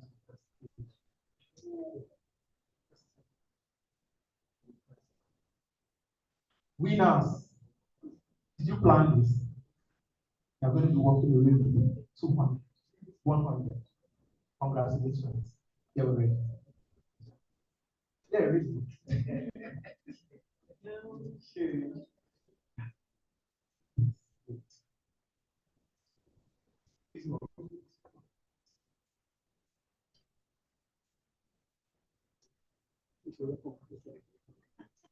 Give a round of applause. Clap for her very well. She did it next time. Thank you very much. Congratulations. You can carry that. That's your own blessing. All right.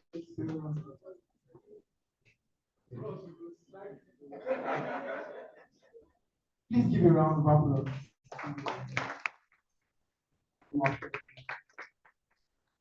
Congratulations to you, sir.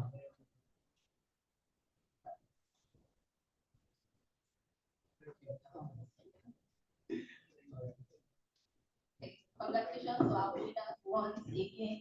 And we really appreciate everyone for staying till this time.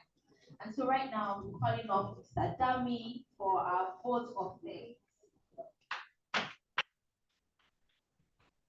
I have so much in my heart to say, so I have to just take notes for some things. Else, I will take the next 2 hours speaking to everyone in this room. So the first thing I would say is a very big thank you to every person who came here today. A very special thank you to the 8thGear team for putting this up. I will tell you all an open secret, especially for those who stay around this artist. The way this building is actually is right now was not the way it was exactly 2 weeks ago.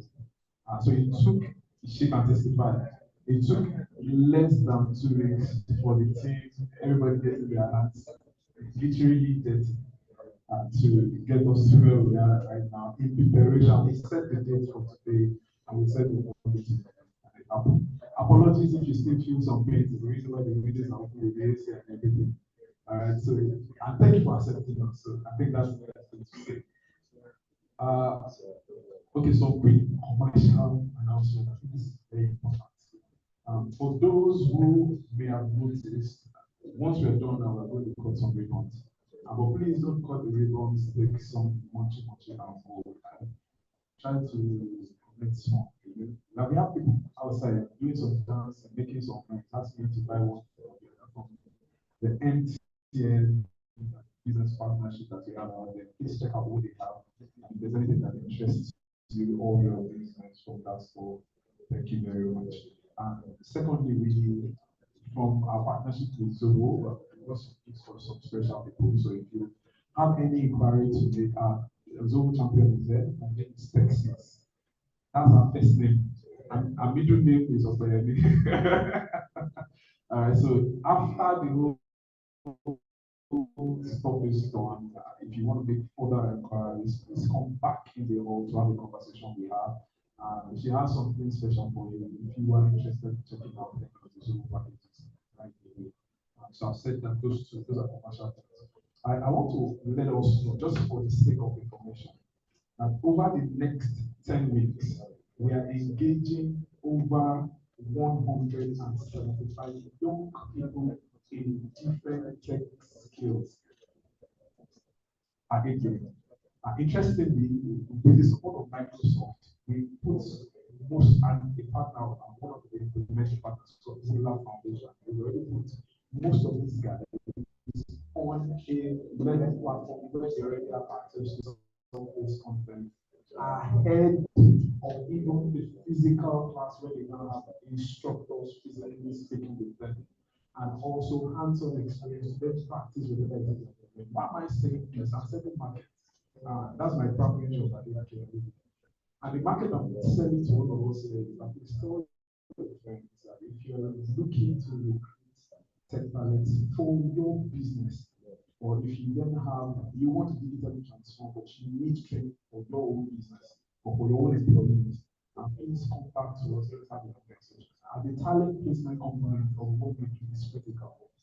Whenever you buy a Zoom page like us, whenever you pick up our talent placement services, you are not only helping your business, you are helping 1, 2, 3 young people out there who literally either to before now would have no idea what it is that they are doing there, even post BSc. It's a critical situation. So I'm selling on one hand, and on the other hand, I'm matching it with impact. And I'm letting you know that if you do business with us, you are not only allowing us to earn a little commission here and there from everything to one and the next.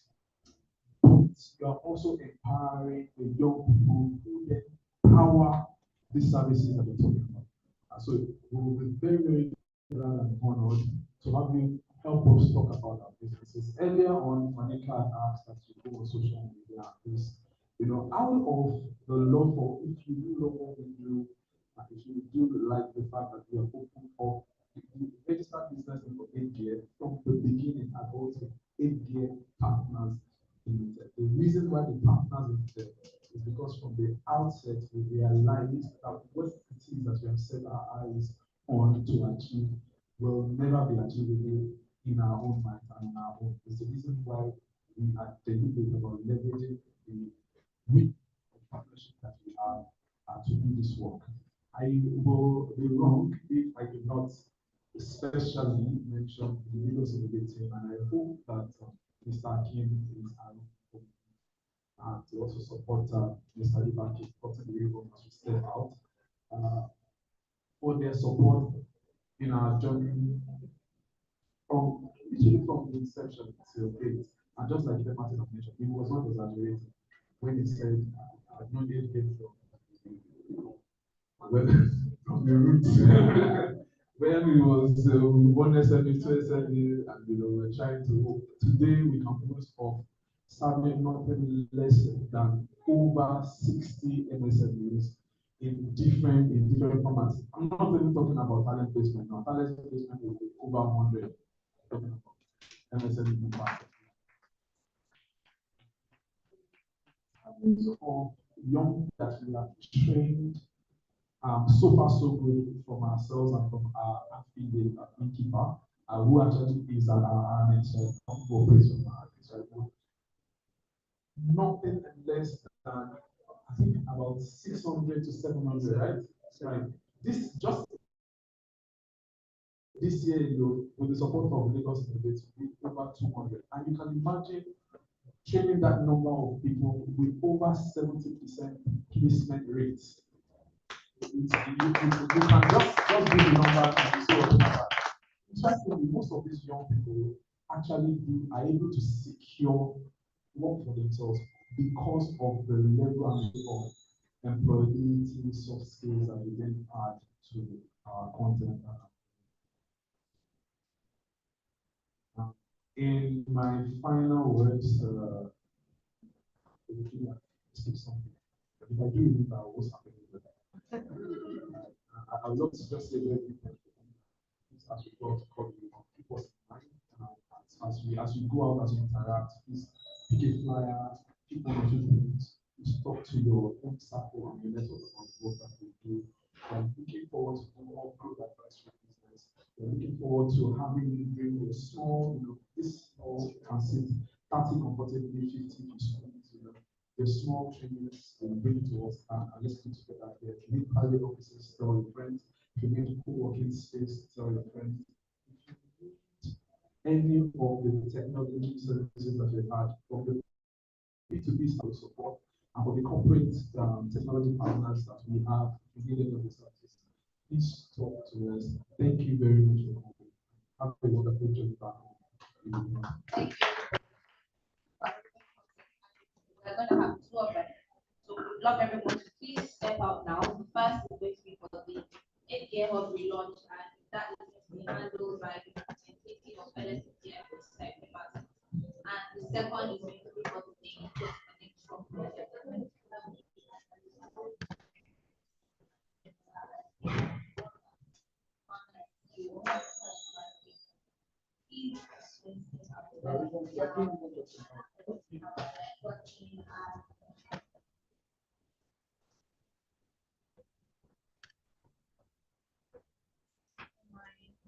My class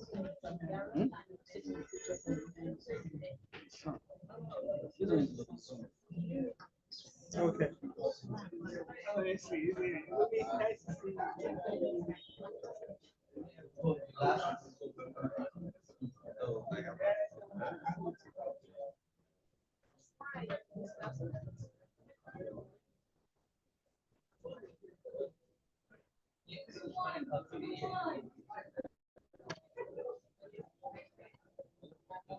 Hello, ma. Hello, ma.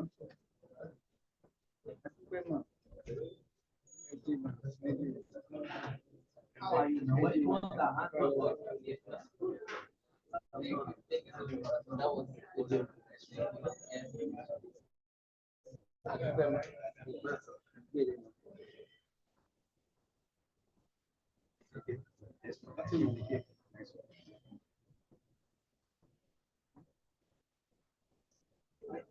Zobo.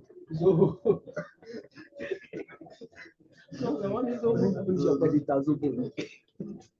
This Congratulations. I've not seen your FAA.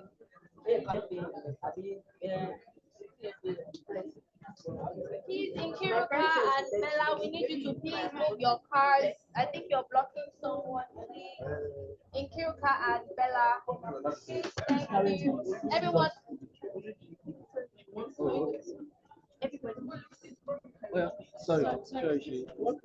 Who is taking Sam? Bolu, leave that place.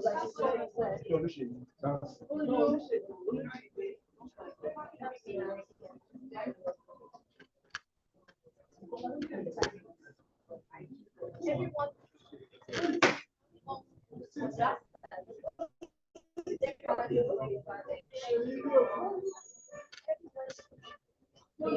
Thank you.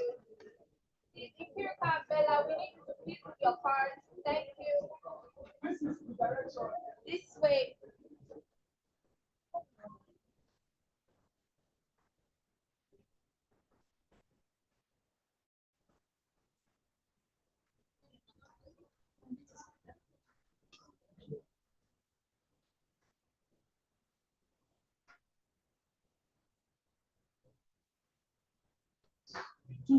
Sam, what do you do? Okay. I think it's Lagos. I think you may want to do video on this. What's up, please?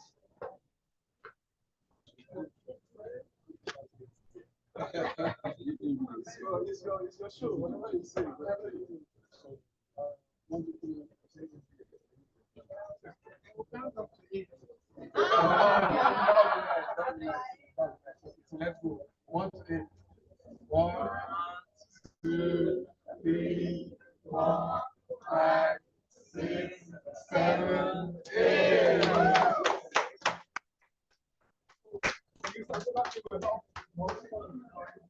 For the show.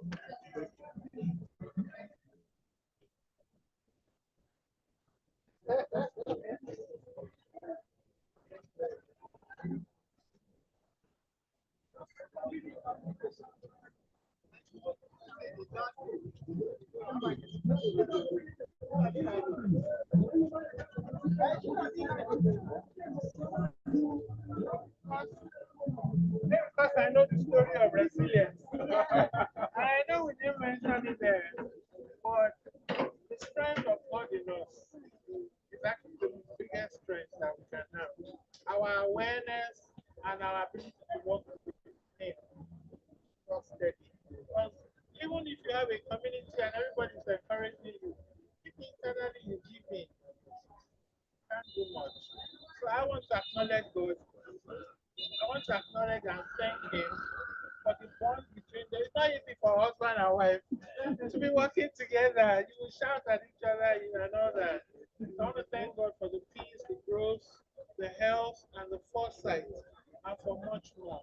So in the name of the Father, and of the Son, and the Holy Spirit, I join in opening and commissioning movement.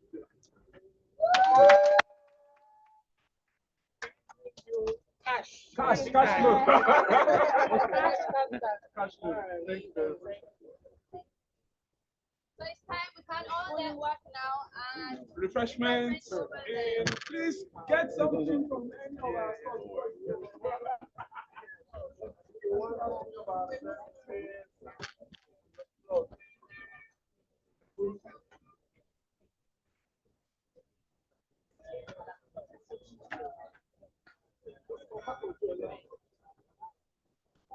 stores. Actually has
Thank you.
It's like a simple way to put it.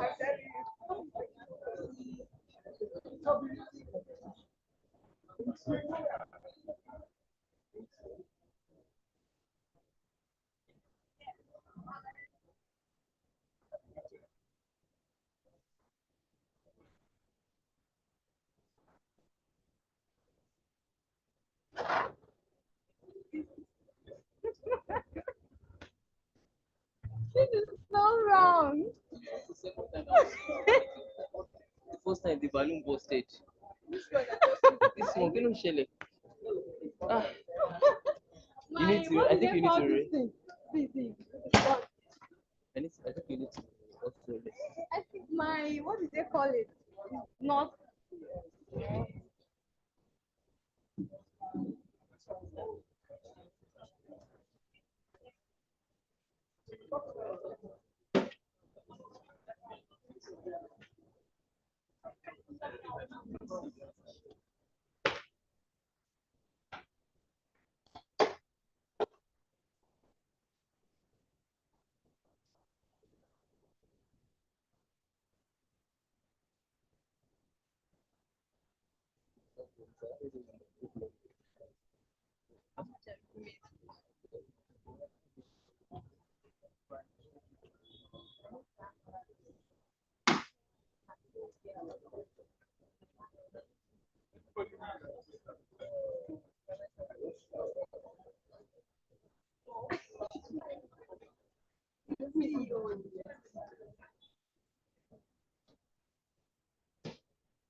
Some definitely afternoon. What are you selling?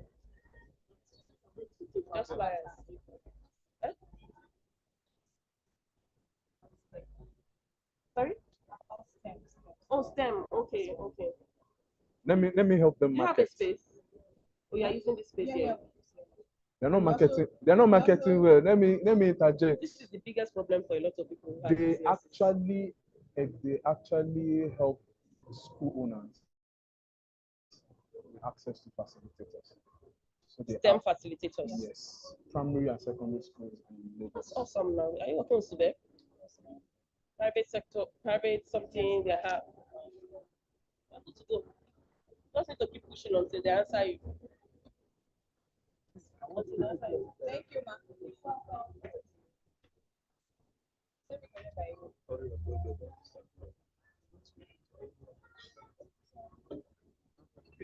I was supposed to meet you. You know what you want?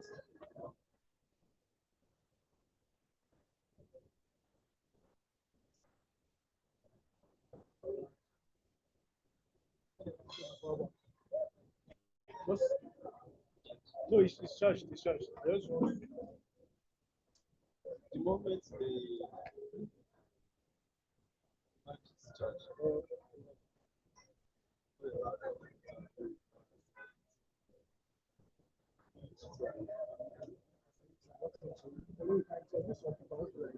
how do you find the events?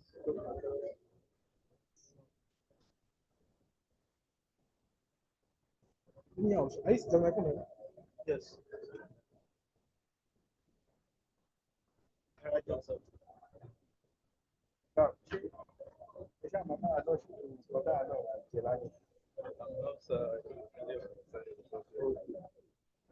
People going to organize like this thing for us to organize. We don't go after check. I believe so because there's still some here till night. When it becomes a lot of you can have something. No, yeah, just that. Yes.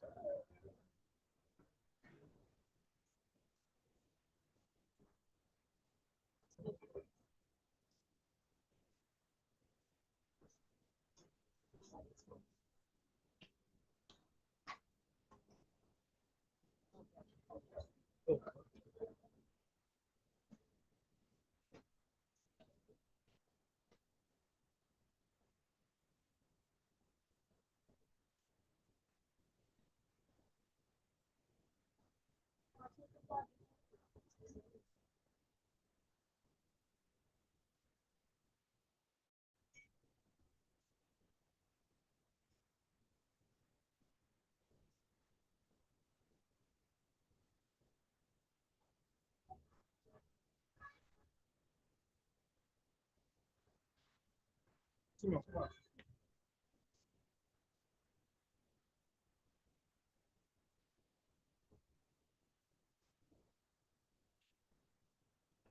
I mean philosophy. Anyway.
Yeah, so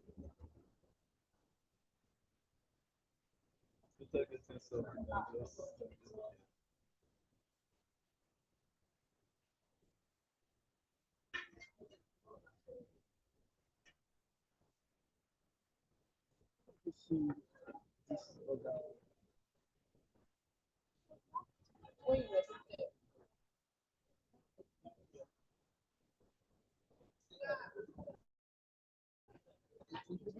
huh? Look at us.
Have you eaten?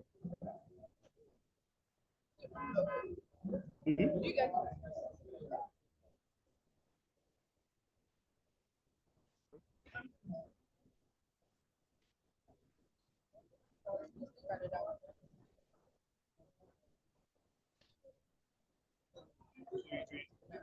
When we see the it will say you came here to eat food. We only saw you eating because I didn't take your picture while you were walking.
Remove it. What gets it off? Outside.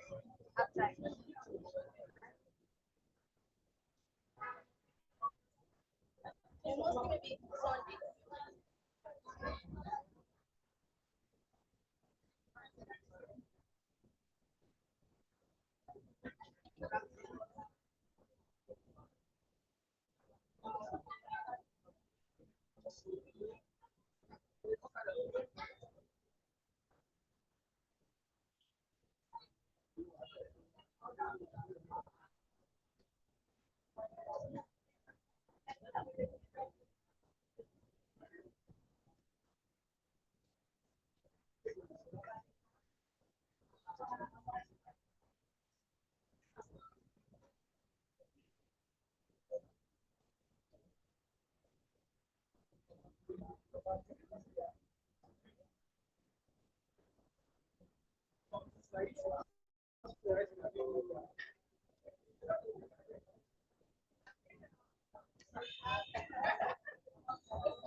Distribution.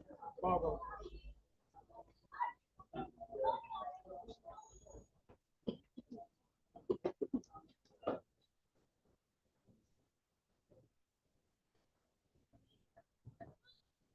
I do that.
Not sure.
Samuel.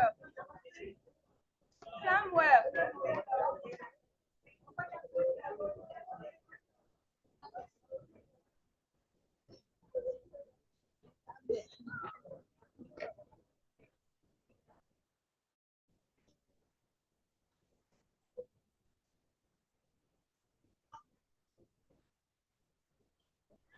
The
way you put it, then it's spread.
So how was that late? I know someone asked a question about the sent me WhatsApp message. So you about fishing and something that you know that that I was So I think the whole idea is just to get people more about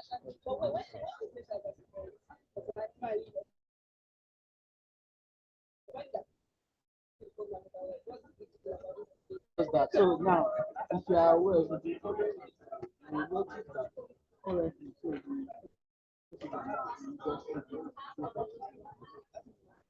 so many will now